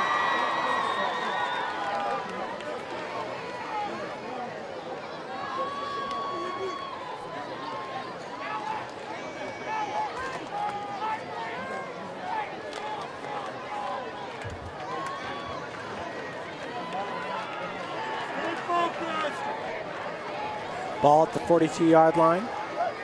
Wasinski takes the snap, rolling out right. Looking downfield, good coverage downfield. Once again, Wasinski makes the right play, just throws it out. It's going to bring up 4th and 10 in the punting unit for Luers. Hippenhammer will be back deep for Snider. We'll see if Snider goes for the block, and it looks like they're going to, as they have 10 men on the line of scrimmage right now, bringing the pressure for number 8, Travis Eckert, the senior punter. Luers with just C.J. McCarter in the middle of the block. Bates gets there, and he blocks it. There's no doubt about that one right there. As the Panthers recover, looks like that ball is going to be placed right at the 38-yard line. The Panthers brought the house. Only C.J. McCarter was back there to block for the punter, number 8, Travis Eckert. And Bates was there in plenty of time with the huge block. 8:05 left to play here in the third quarter. Knights hold the 4-point lead, but the Panthers in beautiful field positions here. First and 10 now from the Luers 38-yard line. I know you don't want to call a timeout early on, but Snider had 10 men on the line of scrimmage. It was not looking good from the get-go. So Painter now in the shotgun formation. And it looks like actually we got a new quarterback, as keeping it himself will be number 7, Isaac Stiebling. Number 7, Stiebling in the ball carrier. Stiebling, excuse me. Quarterback keeper, number 7, Stiebling. And 5, second down at 5. Stiebling, just a junior at 6'3", 175. By number 5, C.J. McCarter. C.J. McCarter with the tackle.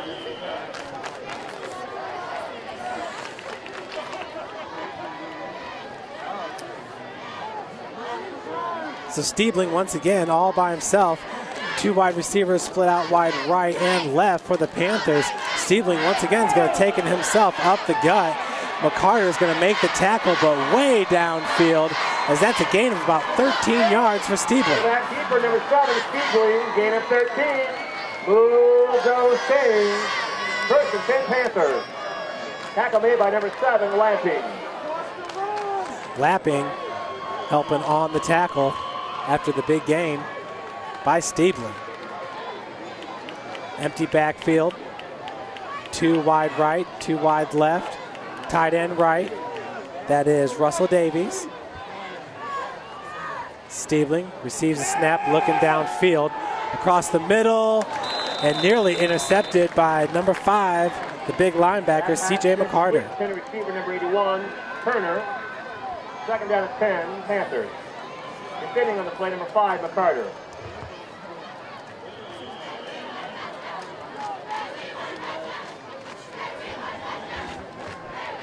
So on 2nd and 10 from the 20. Stiebling once again with the empty backfield, trips right. Tight end to his left. And that is number 8, Malik Bramley, out wide to his left.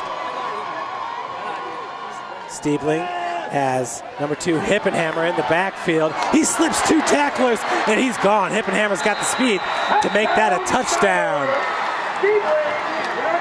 So Stiebling to Hippenhammer on the wide receiver screen results in a 20-yard touchdown. Now the Panthers take back the lead, 16-14, their first lead since the first quarter. So Stiebling comes in and just ignites the Snider Panther offense to a touchdown. Stiebling to Hippenhammer, 20-yard strike. With the extra point, it is up and good by number 97, Paul Buseman. Luers 14.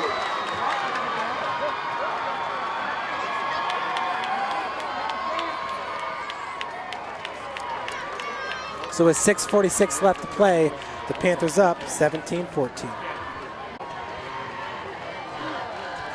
As you see, the Panther student section bringing out their flags.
Number 98, Brett Morgan. Set keeps the return. Number 2. Number 21, Farrell. And number 1, Matt. So the kick is off. Austin Mack back to receive it and receives it at the 5. Mack gets across the 20 and over the 30. He's going to be pushed out right around the 35-yard line by number 19, Loya, excuse me.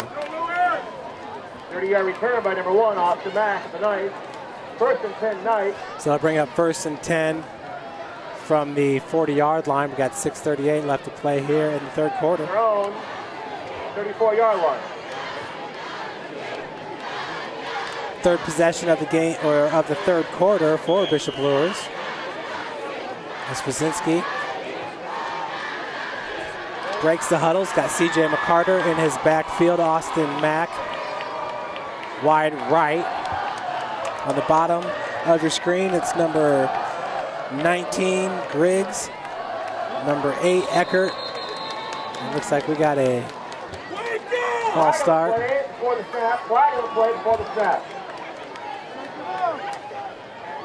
Illegal procedure against the Knights. Going to be a 5-yard penalty. It's a 5-yard penalty. First and 15. Bring up 1st and 15. Ball at the 29-yard line.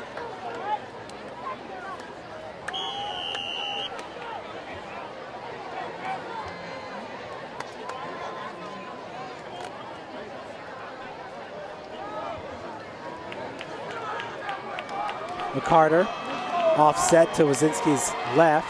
Mack up top. That's Eckert. Down low. Handoff goes to McCarter. Fighting hard is the 6-footer, 230 pounds. Excuse me, McCarter listed at 6'1". He's going to carry that pile all the way to the 34-yard line.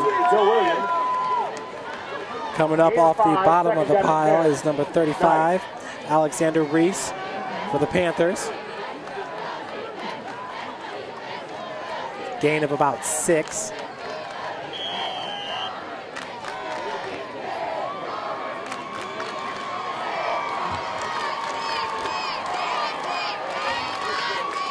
Inside 6 minutes to play. Ball at the 35-yard line. 2nd and 9, McCarter right next to Wazinski. Eckert up top, Mack in motion. Griggs on the bottom of the screen. Wazinski eludes the rush, finds it wide open in the center of the field. That's number 23 for a big play, Justin Dippold, the junior tight end at 6'2", 190. Gain of about 13 on the play. Will bring up a 1st and 10 from the Luers 48-yard line.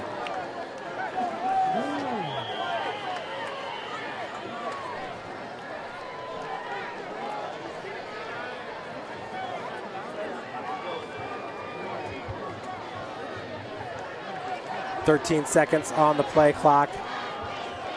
McCarter to the right of Wazinski. Griggs and Eckert down low. Mack once again in motion. Pass goes to Mack in the flats. He's able to stiff arm Reese for an extra 3 yards.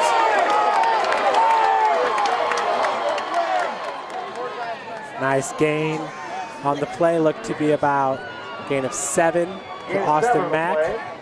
That'll bring up 2nd and 3. 2nd down and 3, Knight. Luers' offense has really been looking good all day. They've shot themselves in the foot a few times with some penalties, but who does it in game 1 of the season? Other than that, Noah Wazinski looks to be as advertised. Many believe he's one of the finer arms in the area. As we got 2nd and 4. Ball at the 46-yard line. Handoff goes to McCarter. McCarter gets hit hard. Maybe a gain of about 1. Making the play is Loya, along with number 38. Number 5, McCarter. Janari Brown. Loya. 3rd down and 2, Knight. Number 38 is Janari Brown, the 6'1", 180-pound linebacker. He's just a junior. So 3rd and 2 now from the 44. McCarter, to the left of Wazinski. Up top is Mack. Wazinski with the hard count, trying to draw the Panthers offside. It looks like he drew up one of his own offensive linemen. 5-yard penalty. Bring up 3rd down and 7 for the Knights. So it's going to be 3rd down and 7 now for Bishop Luers from the 49-yard line of the Panthers. with 4:30 on the clock and ticking.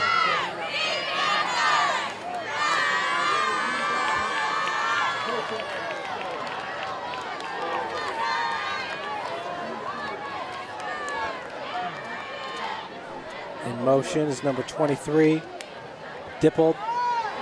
Wazinski, beautiful strike.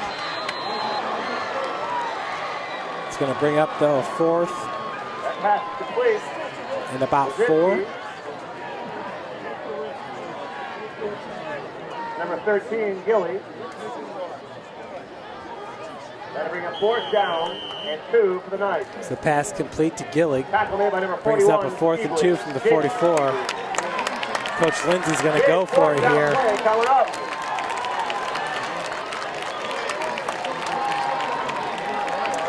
His defense has been playing great all game, has Kyle Lindsay, but Stiebling's come in and ignited a spark in the Snider offense. So here on 4th and 2, 3:28 on the clock. Pitch goes to C.J. McCarter. He's got room, and he is a big load to bring down in the defensive backfield. He's going to fall forward all the way to the 34-yard line. A little bit of a gamble there by Lindsay. It pays off big time as he hands it off to the senior, C.J. McCarter.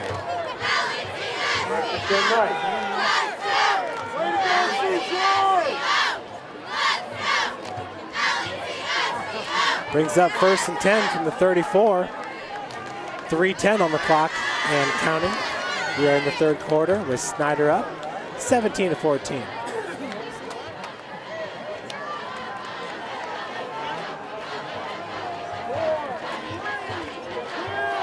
Gaston back in the backfield. Handoff goes to Gaston. Nice stutter step to free up some space. He's going to go down all the way to the 28-yard line. 15. Gain of about Tackle made by number 19, Loyal. 6 on the play. Will bring up a 2nd and 4. Ball to the 29-yard line. 28-yard line.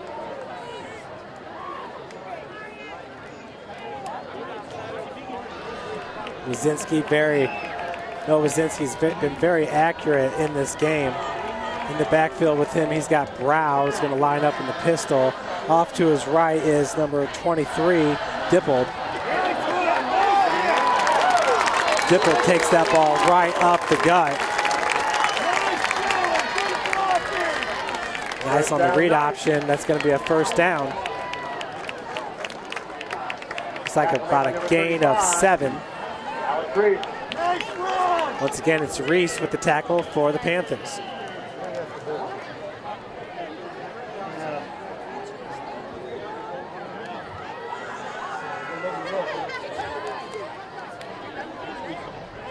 First and 10, ball to 21.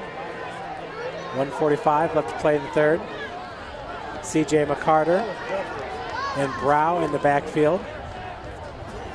Austin Mack wide left.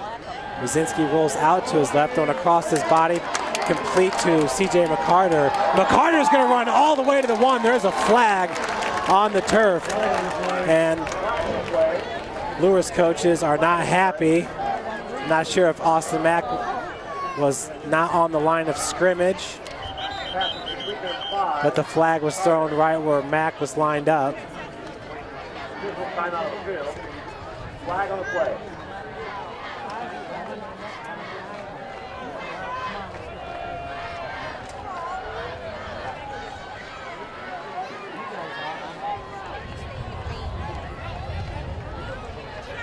Illegal procedure against the Knights. That'll be a 5-yard penalty. It is illegal procedure against the Knights. That nullifies a great play from C.J. McCarter, who was able to rumble his way all the way down to the 1. C.J., who had been favoring his legs early in this game, looks like cramp issues, is slow to get up, and he's going to walk it off here on the sideline. You get that a lot at the start of the season, especially with this humidity and the heat that we're dealing with in late August, cramping problems. And C.J. McCarter has been fighting through it, and he's definitely a player that Kyle Lindsay can ill afford to lose. Down by 3 against the tough Snider Panthers.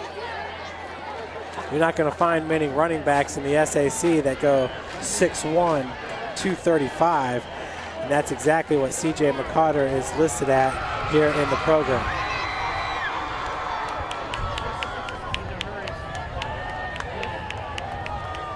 So 1st and 15, ball at the 26. There's a nice cool breeze here at Spooler Stadium now that the sun has gone down.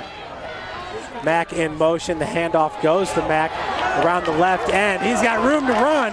Just one defender in front of him. He's knocked out by the Panthers, number 20, Dominique Slaughter. Big gain of about 16 there for Austin Mack.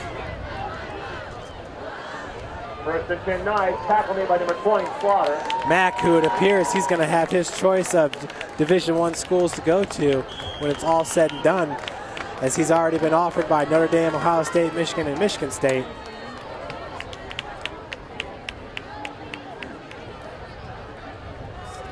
Now they'll bring up 1st and 10 from the 11 for the Knights. 59 seconds left to play. Brow in the backfield. Offset to the left of Wazinski. Pitch goes to Brow as he cuts it back towards the middle of the field. Looks like he had space if he would have cut it out. Brow stuffed for about no gain. Brow, the ball carrier. Gain of 1 play, 7 down to 9, Knights. And the coaches are telling him exactly that. Damian Brow listed at 5'8", 203. You can tell he's a player that looks for the contact. Loves the contact, had some space there off to his left. You'll see that one in the film room tomorrow morning.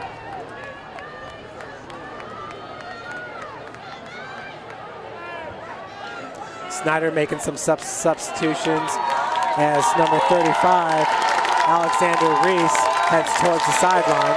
C.J. McCarter now warming up, trying to work out the cramps. He's getting hydrated.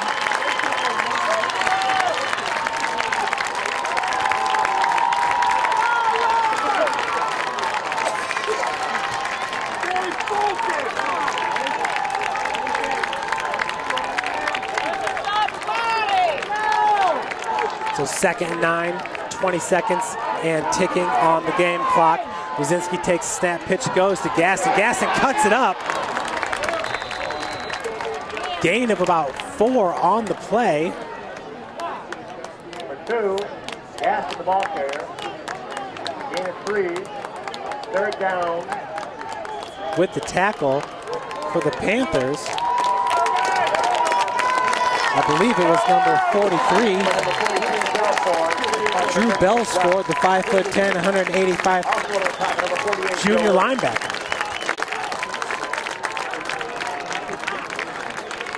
That does it for the 3rd quarter. Snider, it was Stiebling to number 2, Mac Hippenhammer, the sophomore, for a 20-yard touchdown. That was the only score for either teams there in the 3rd quarter. As we head to the 4th, Luers down by 3.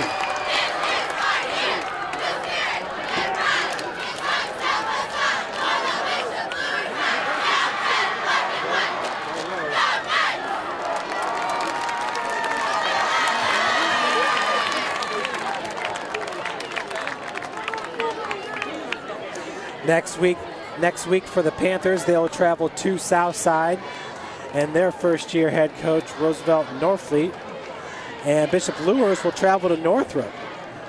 They'll be playing right here at Spooler Stadium to take on the Bruins.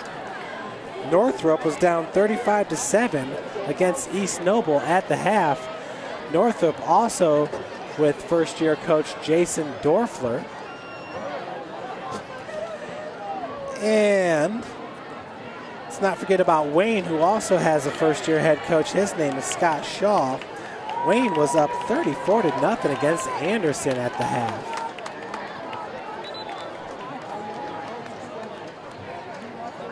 Wayne, who moved Keon Powers to quarterback this year, and it certainly paid off for them in the first half of their game against Anderson.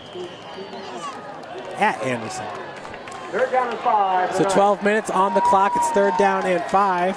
That's C.J. McCarter to the left of Noah Wazinski. Mack in motion. Once again, the handoff goes to Mack. Nice block by McCarter as Mack turns it up, breaks through 2 tacklers, all the way down, and he gets in for the touchdown. Austin Mack, determination, finds the pylon. What a beautiful play by Austin Mack as he was weaving through the defense, and pure heart and determination got him that touchdown. Hopefully our camera picked up him extending that ball over the goal line. Kicking number 8, Eckert.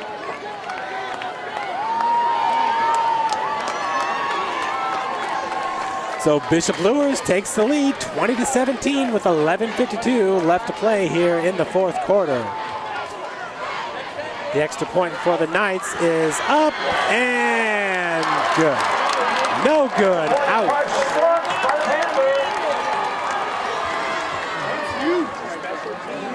So number 8, Travis Eckert. Looked like there was a bad snap on the play. Allowed the Panthers a little extra time to get back. Pretty sure that one of the Snider Panthers got a hand on that one. And Eckert still almost managed to get it through the uprights. Nonetheless, the Panthers only down by 3 now, 20-17. As I mentioned earlier in the broadcast, the Panthers always known for their field goal kicking, and they've already got 1 field goal under their belt. I believe it was a 27-yarder. Unofficially by Paul Buseman. Buseman, just a sophomore, he goes 5'7", 140. But under pressure, he's already kicked 1 field goal.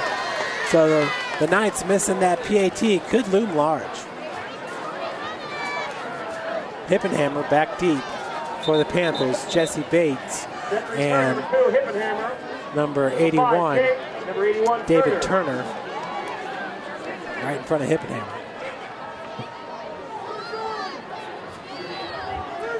Kick it off for the Knights will be number 34, Matt Paris. Bates has received, I believe it was the last 2 kickoffs. He's done a good job with close to 20-yard returns both times.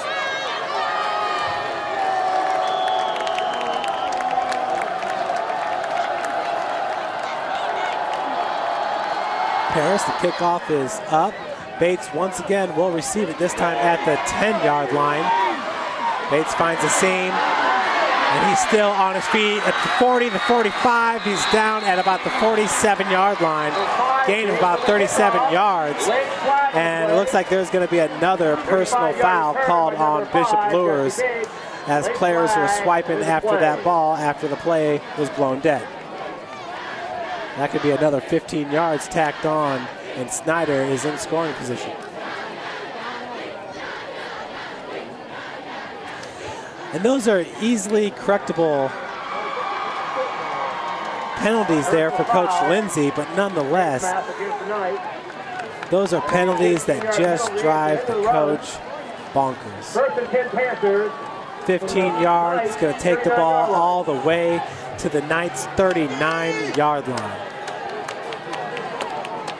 Both kickoff return teams have been very impressive in this game.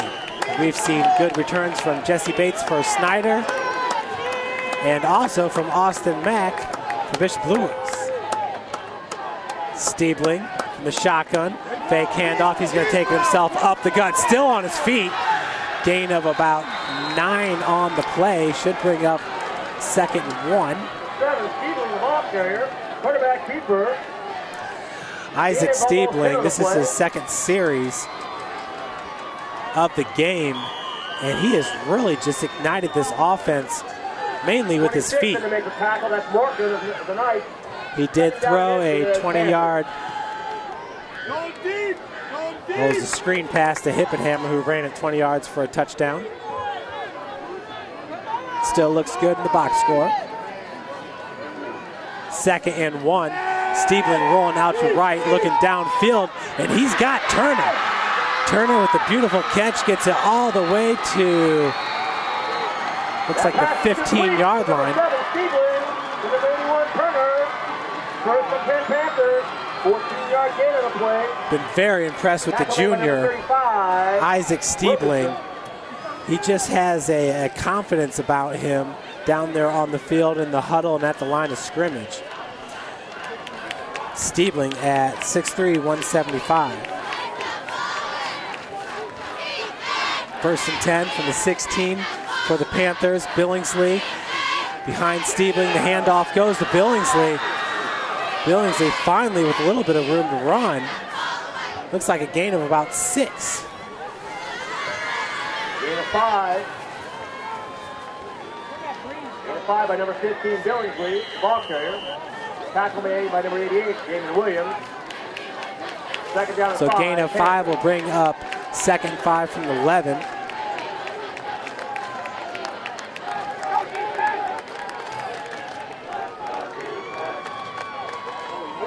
Stiebling's going to keep it himself right up the gut. Looked like he was going to break through. He was brought down around the 2. Flag was thrown. Not sure if they're going to call a face mask. Flag in the play. Coming up is Joey Lamping for the Knights. Personal foul. Face mask against the Knights. Going to be half the distance from the goal. So face mask called against the Knights.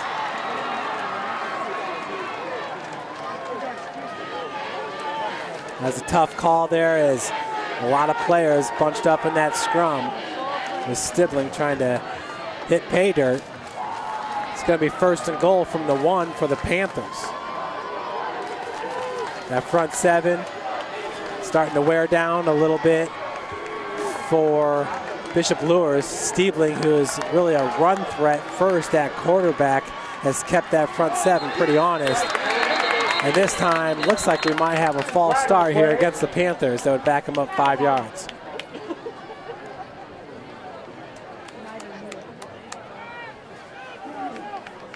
And it looks like this one goes against the Knights. Is encroachment? Wide of the play, encroachment against the Knights. And it is. The distance to the goal.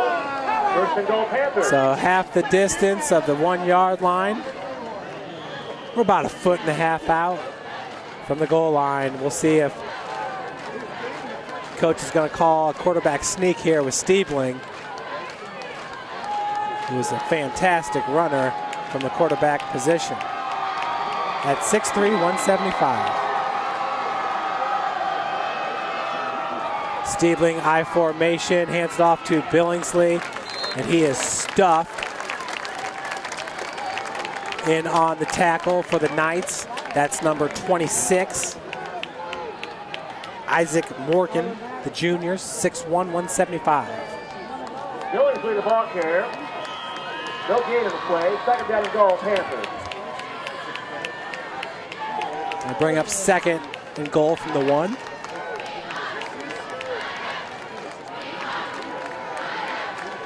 I formation once again.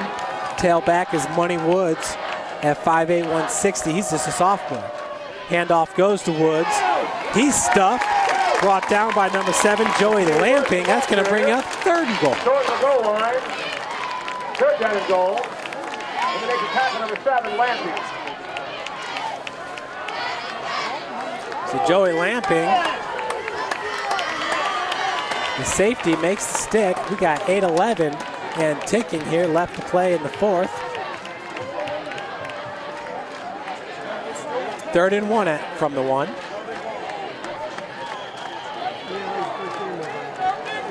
Timeout. And Coach Kurt Timmons going to call a timeout for the Panthers.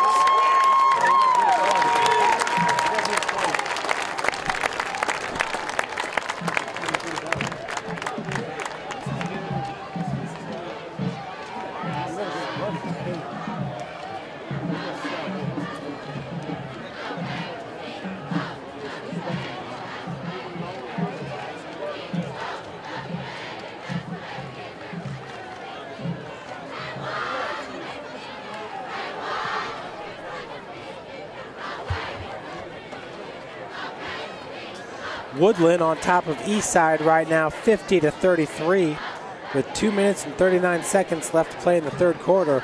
That is a lot of scoring between those two teams. A combined 83 points for Woodland and Eastside. Wow. Cherubusco scores. The Eagles are up 33-13 with 7:42 left to play in the game. Once again, I formation. We got a big backfield. Full house, and the handoff goes to the fullback, and he's a fumble. Picked up by C.J. McCarter at the 1-yard line. Painter. And it looks like number 11, Devlin Williams, is going to catch C.J. McCarter, but holy cow. What a turn of events as McCarter takes that ball all the way to the 15. A gain of 84 yards on the fumble recovery. Wow. Folks, earlier I mentioned that the front seven was wearing down a little bit for Bishop Luers. I take that back. They stood up large at the half-yard line, and on 3rd and goal, forced the fumble. The handoff went to, I believe that was Desmond Davis, who is the fullback. There was a full house backfield for the Panthers as they had 2 lead blockers for Davis. He fumbled. McCarter picks it up, and can't say enough about the defensive line, the defensive front seven for Bishop Luers. What a stop. 1st and 10 from the 15. That's Wazinski. Handoff goes to Brow. Brow shifty. And he's a big man at 5'8", 208. Takes that ball all the way down close to the 5. Gain of 9 will bring up 2nd 1.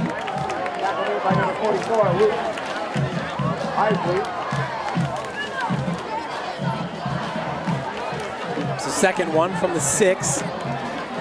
Brow, more of a power back. We've seen him in the backfield when the Knights get in the red zone. Outside of that, we've seen Gaston in the backfield. They're going to stay with Damian Brow. Tight end to the right is number 23, Dippold. Handoff goes to Brow, who drags tacklers all the way to the 1. It's going to bring up 2nd. Oh, excuse me, that's a 1st down. That'll bring up 1st and goal from the 1.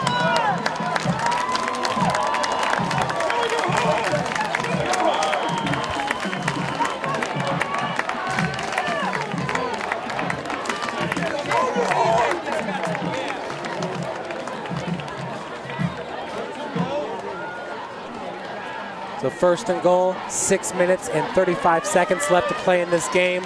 Bishop Luers up 20-17 here in scoring position. Brow behind Wazinski. Wazinski fumbles the snap and trying to elude. Beautiful shovel pass intended for Austin Mack, but what a great job of eluding the defenders and getting that pass off.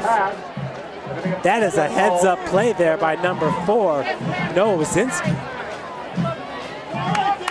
Once again, bobbled the snap. It looks like that was supposed to be a handoff for Brow. Brow had Justin Dippold in the backfield with him. Once again, heads-up play by Wazinski. He was able to elude a tackler, and then with a shovel pass to Mack, basically put it in a spot where only Mack could get it. We've seen him do that a couple times when he's throwing balls away. C.J. McCarter and Dippold in the backfield. Wazinski hands it off to C.J. Nowhere to roam as he's met right away by defensive lineman number 61, Andreas Gilbert. Snider defense stepping up large. Number 19 also in on the tackle. Loya brings up 3rd and 1 from what looks to be about the 2-yard line. We'll call it the 3-yard line.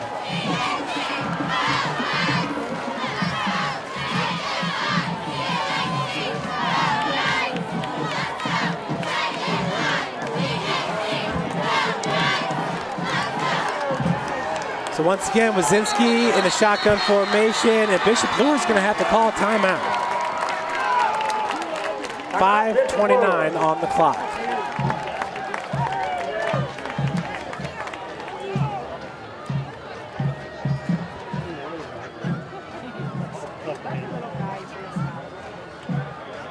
Woodland up 50-33. They're in the start of the fourth quarter. Concordia takes the lead over Northside. With 8:43 left to play in that game, Concordia up 24-21. And I was told right before the start of the game, look out for Peter Morrison, who is the younger brother of David Morrison. Of course, David Morrison, wow, what a great year he had for the Cadets. He is now a freshman at Ball State. He was an early enrollee, so he actually became a college student back in January. For Ball State. It's going to be 3rd and 3 now, or 3rd and goal from the 3, I should say.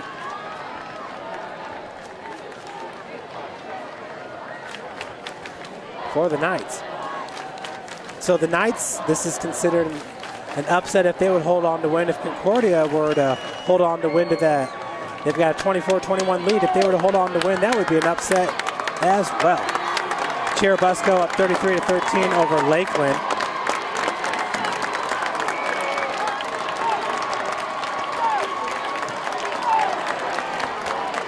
.5:29 on the clock. Brow in the backfield, lined up next to Wazinski. Handoff goes to Brown. Brown's got it. Runs in all alone, untouched for the 3-yard score. Luers takes the lead, or excuse me, extends their lead 26-17 with 5:25 left to play in the game.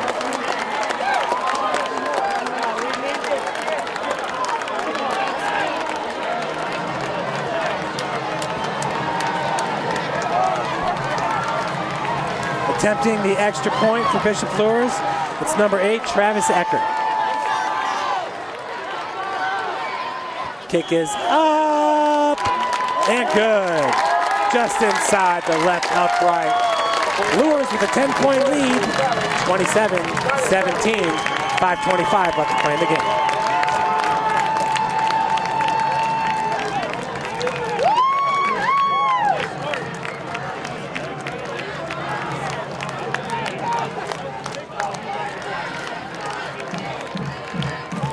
Fourth quarter, Austin Mack with a 5-yard touchdown, and now Damian Brow with a 3-yard plunge. 14 unanswered points gives Bishop Luers, 13 unanswered points after that first PAT was missed, and Luers up 27-17.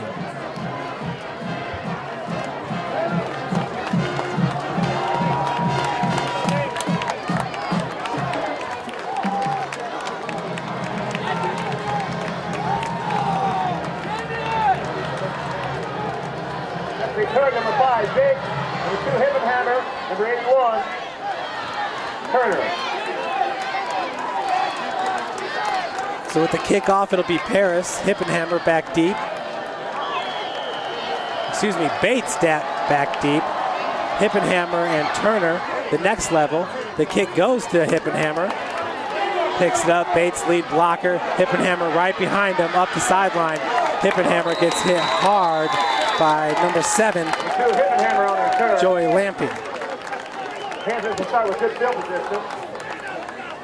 So Snider, once again, both teams for the most part on the kickoff returns have started right around their own 40-yard line, which is a very good field position off the kickoff. Ball placed at the 39-yard line. Brings up 1st and 10 for the Snider Panthers. And coming out at quarterback is number 7, Isaac Stiebling. Stiebling has been fantastic for the Panthers in this game. Lined up behind him is DeAndre Billingsley. Stiebling looking's got Billingsley. Billingsley breaks 1 tackle. And a short gain there as he's wrestled up by number 26, Isaac Morgan. 4, 2nd down They'll call it a gain of 3, 2nd and 7 from the 42. Billingsley behind Stiebling. Stiebling's pass goes out to number 8. Malik Bramley just a bit wide. Incomplete. It's going to bring up 3rd and 7.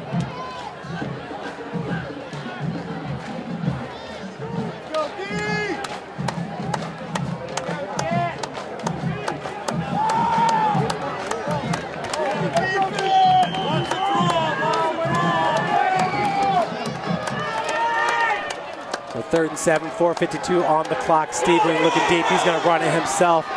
Gets by one tackler, and that's a 1st down. Huge gain of about 13 yards. Stiebling, that's what he brings to this offense. He can run. It looked like number 24, Mike Vankowski, was going to have him wrapped up just before the 1st down, but Stiebling was able to elude the tackle. 1st and 10 now from the 45 as the ref blows the whistle. Timeout, Bishop Luers. We got a timeout called by Bishop Luers with 4:44 left to play. Mr. Seth Condon and Mr. Terry Burton. Snider needs to score quick here as they're down by 2 scores. Spectators, to please stay off the track and playing field. All fans, please stay off the track and playing field at the conclusion of the game.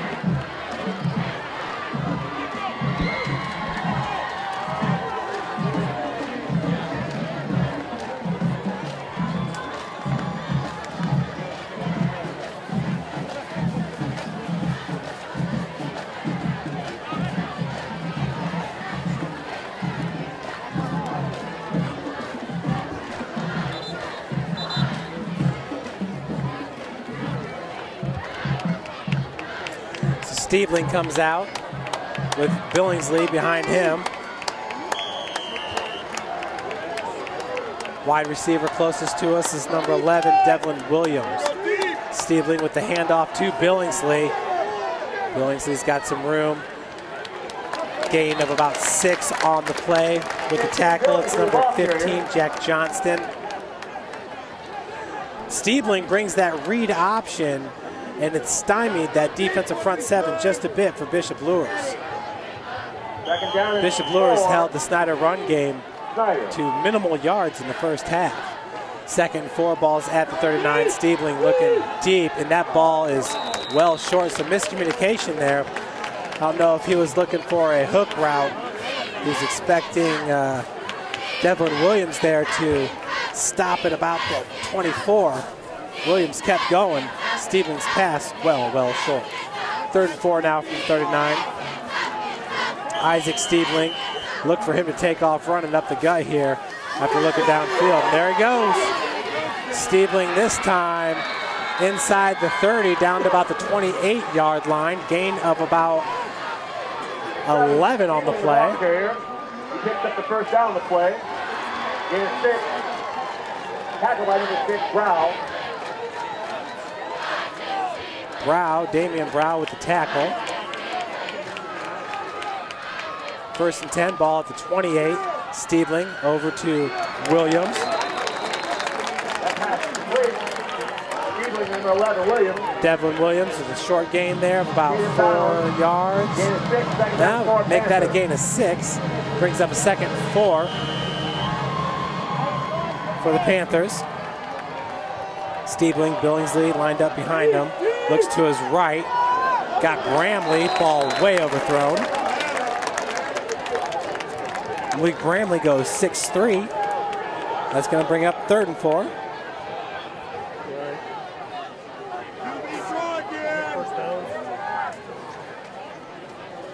.335, the clock is stopped. And now is still stopped. Play clock at 19.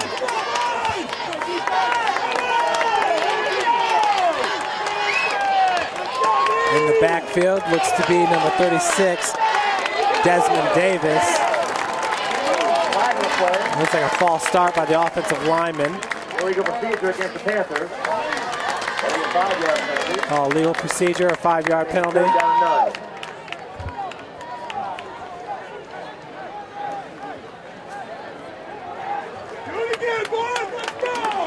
3rd and 9 now for Snider at the 27-yard line. Davis back to pass protect for Stiebling. 2 up top. Bramley out wide. Pass goes over to Turner, who's wide open for the touchdown. 27-yard strike. Stiebling to Turner, and Snider pulls within 4, 27-23.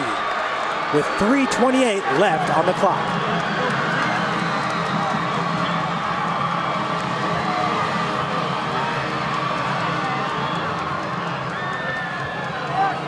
So 2 minutes later, after Damian Brown scores from 3 yards out, Isaac Stiebling finds number 81, David Turner, the 5'9", 160-pounder. And they put points on the board, and so too does number 97, Paul Buseman, as Snider pulls to within 3.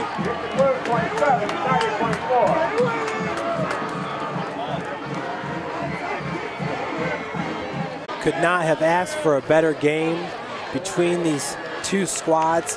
Snider defense just dominated last year's game. The Panthers winning it 34-12. Bishop Luers, their first ever winless season. Excuse me, their first ever winless regular season a year ago. And Coach Kyle Lindsay and the troops have regrouped in a big, big way. A lot of people considered them double-digit underdogs in this game. And that's more a testament to the strength Snider had coming back as opposed to Bishop Luers. Let's see what the Pigskin Prophet had to say about this game. He had Snider winning by 14. This game is supposed to be a big one when it comes to the fight for the SAC title. Last year didn't turn out that way. The Knights have been waiting to get back on the field since last fall. Can they make a point that Bishop Luers is back on the map? Pig says not yet. Bishop Luers say, I think so. Kick is off by Trent Morgan.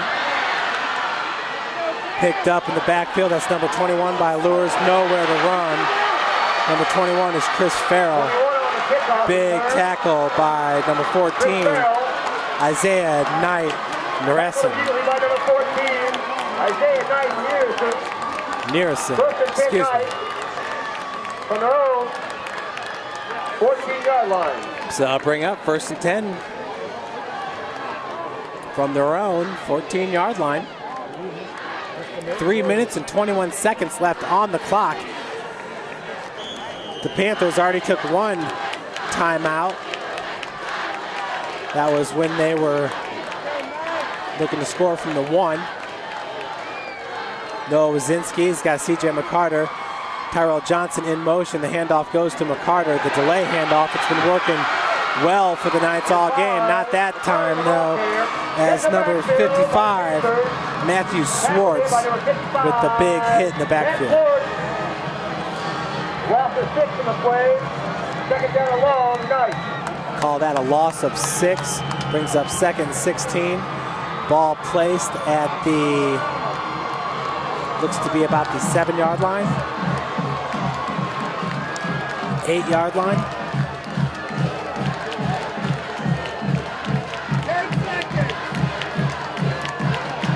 2:40 now left on the clock. Bishop Luers holds a 3-point lead, 27-24. C.J. McCarter lined up behind Wazinski. Wazinski looking for Tyrell Johnson. The out pattern, and Johnson just out of bounds. Trying to tippy-toe the sidelines. Looked like he did a good job, but the ref was right there on it and says, nope, he is out of bounds. Ref was in perfect position to make that call on that pass play. Brings up 3rd and 16, ball at the 8. Clock is stopped on the incomplete pass, which is definitely not helping the Knights. And they could be punting deep or out of their end zone.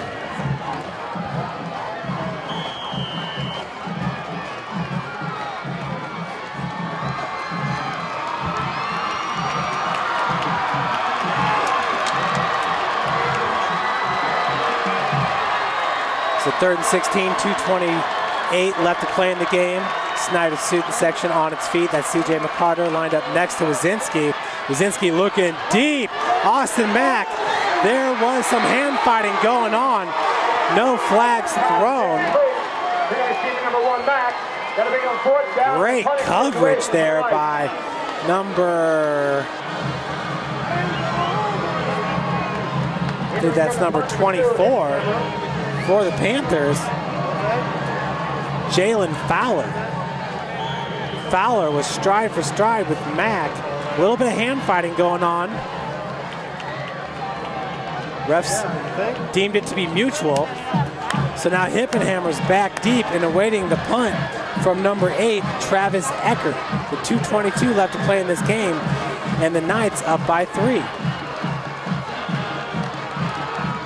The Panthers once again stacked at the line, looking for the block.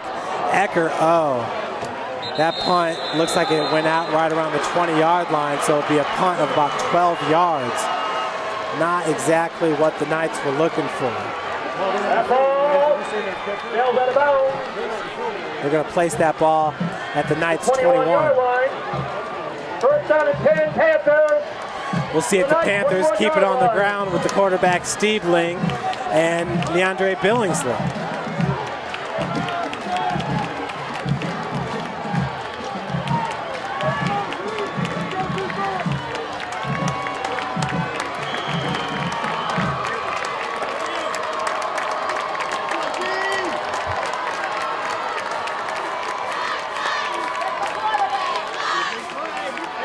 Stiebling's going to take it himself.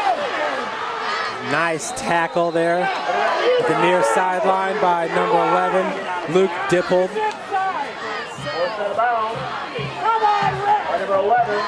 Ref's going to call him out of bounds. Clock stops here at 2 minutes and 10 seconds. Gain of about 4, brings up 2nd and 6.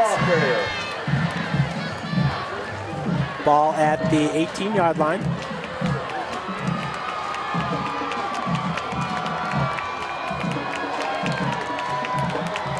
Called the 17-yard line. Stiebling's got Davis right next to him out of the shotgun. 2 wide receivers up top.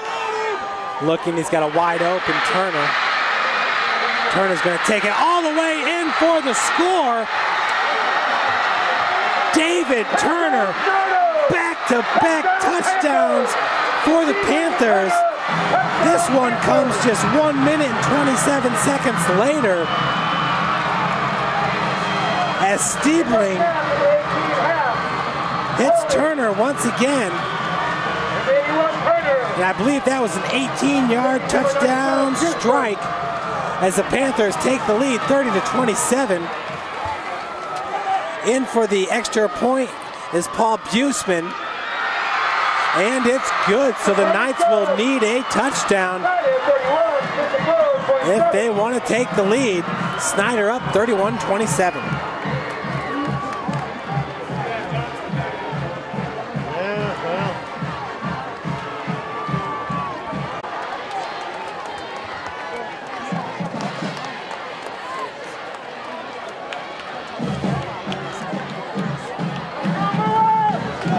So now with 2:01 left on the clock, the Knights, who held a 27-17 lead with 5.5 minutes left to play, now find themselves down by 4 points. Just 3 minutes later. 3.5 minutes later, I should say. Still plenty of time for Nowozinski and this potent offense to get down the field. Back deep is Austin Mack along with number 21, Chris Farrell, the sophomore. Farrell's going to pick this one up at the goal line and bring it out. Oh, and he is met right at the 10. A beautiful hit by number 24, Jalen Fowler.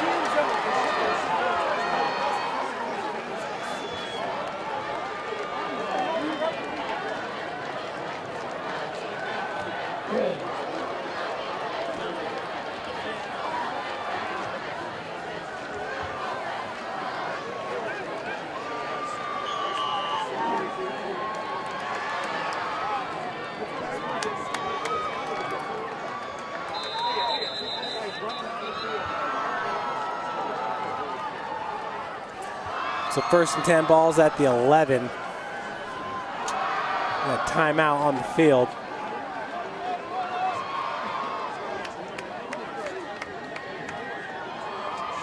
As Coach Kurt Tittman pulls Stiebling out with the Panther defense. Luers groups on their sideline.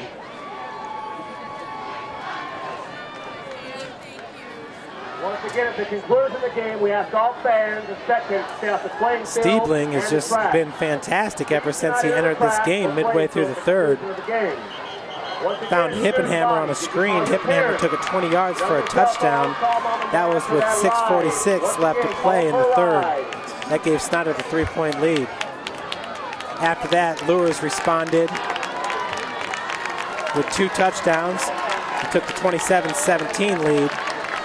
Then all Snider. Stiebling to David Turner. Scores of 27 and 18 yards unofficially.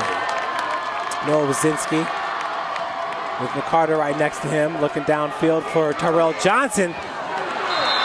Johnson was being guarded by number 20, Dominique Slaughter, 5'8", 155-pound sophomore.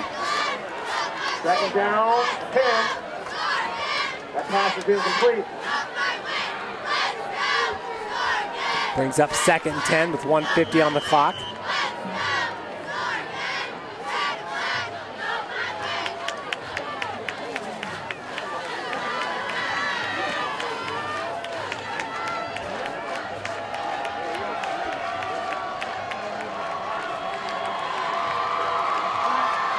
Wazinski has McCarter lined up behind him and Dippled right next to him. This time he's going deep for Mack. Overthrows. Bates was back there and just dropped the interception that would have iced this game. Bates, of course, going to the University of Toledo next year, playing the Mack.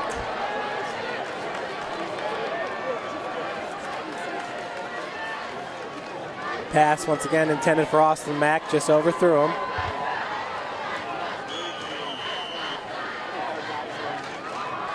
Mack, not sure if his left leg is cramping, but he's trying to stretch it out. Mack's wide left. Johnson wide right. Also up top is number 19, Corey Griggs. McCarter right next to Wazinski, most likely in there to block. Noah over the middle. Overthrows Griggs. 4th down and 10 nice. That brings up 4th down and 10.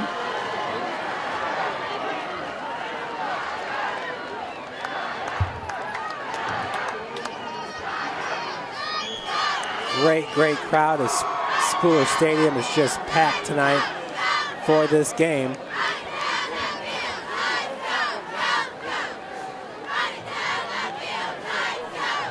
Many people expecting Snider to run away with them. This one, Luers definitely fought with them and really looked to be in control of this game until Stiebling came in. Stiebling right now is in at safety for the Panthers.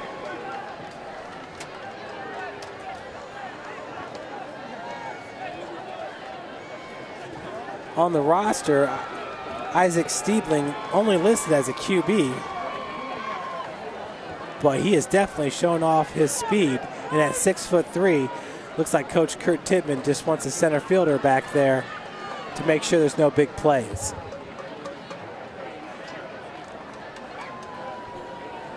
Smart play by the 6-year head coach, Kurt Tittman.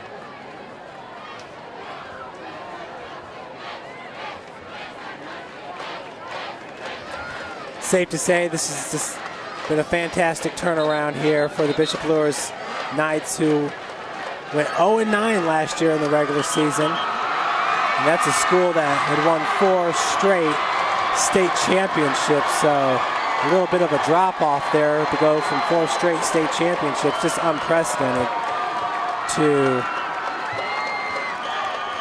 0-9. But you lose the best player in the state in Jalen Smith, and you get a new head coach. Wazinski here on 4th and 10, over the middle. Not much happening. Snider's going to win this game, 31-27. There's 1:33 left on the clock. A kneel down will do it for the Panthers.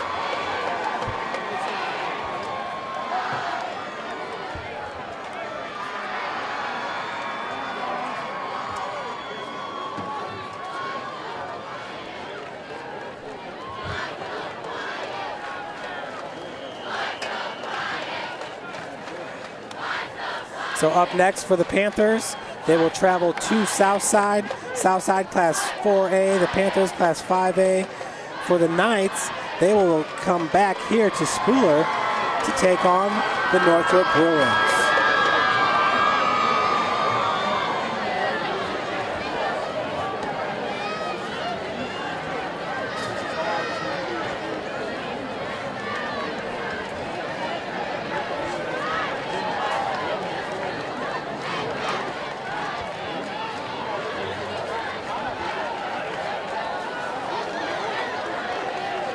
We will head down for some post-game reactions at the conclusion of this game. Looks like the Panthers are just going to put a knee on it.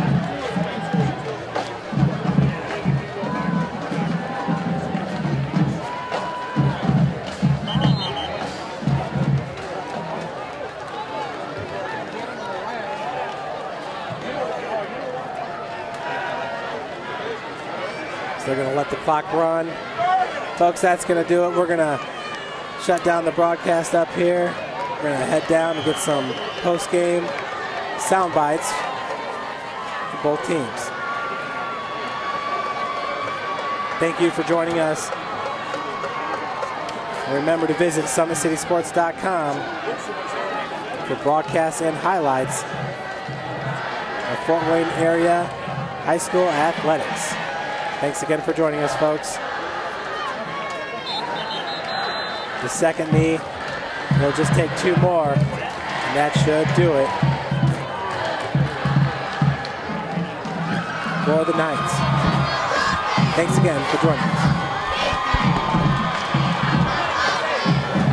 And these guys left everything on. This is what high school football is all about. I say this all the time.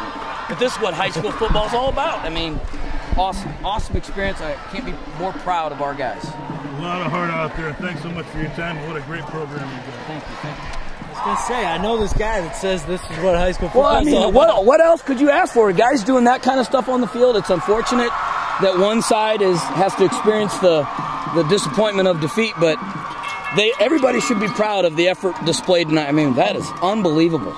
Unbelievable. Clean played, hard hitting, the effort. I mean, these kids are exhausted. How about what Steveling came in and did for you? Gave you a real good spark. Both quarterbacks played very well. And Isaac, I mean, he's fresh, came in and, presents a different weapon than maybe some defenses are used to. And he sparked us and got us rolling, and very effective. Coach, you said before the game you get nervous because you never really know what you have in week one, but to see that kind of resolve, it's going to make you happy. Very proud. Very, very proud of our seniors, very proud of our entire team. I mean, what a bunch of heart. Could have packed it in on that great hit by them, and great effort by Devlin Williams tackling that guy. I mean, he comes from nowhere, and great. Our guys could have packed it in right there. I believe there's 3 minutes left when they scored. Is that right? Or five minutes left when they scored, and our guys very easily could have packed it in and said, "Let's go sulk in our sorrow and get ready for next week." But unbelievable. Very proud of our guys. Coach did a good job slowing down your run game early on, but man, once Steveling got in there, it seemed like Billingsley was even able to find the holes. Well, it opens up some things on the perimeter, and we knew we were going to be able to get that, but they had two stout guys inside. We just struggled to get movement on them. We were blocking them, just couldn't get movement on them. And Dre, a little banged up, and found some seams and got some big plays, and Isaac certainly, and mixed it in with the run pass, and getting him out on the perimeter is a dangerous weapon. Absolutely. Great game, Coach. Thanks. Coach, can you talk about Great game for you guys today, Turner. Let's talk about the fourth quarter. You hooked up with 2 touchdowns with Steveling there. What was the difference there in the fourth quarter for you guys? We just came out with a better intensity. We came out stronger and more together as a team, and got out his way. Did you you guys find it surprising when they held a 10-point lead with about 5 minutes left to go in the fourth? No, our coach Tip told us it was going to be momentum game changing, and we just came out and we did our best. Game provided a spark for your team. Just kind of talk about what your emotions were going into the third quarter. Well, I knew that we were down by 10. I knew that we had to get something going. And the offensive line, I mean, their intensity, they picked it up a lot for me, and I just owe everything to them. They opened up the holes for me to run, and they blocked for me to pass. And that's what I noticed right away was your ability to run. But talk about those 2 touchdown passes that David Turner's.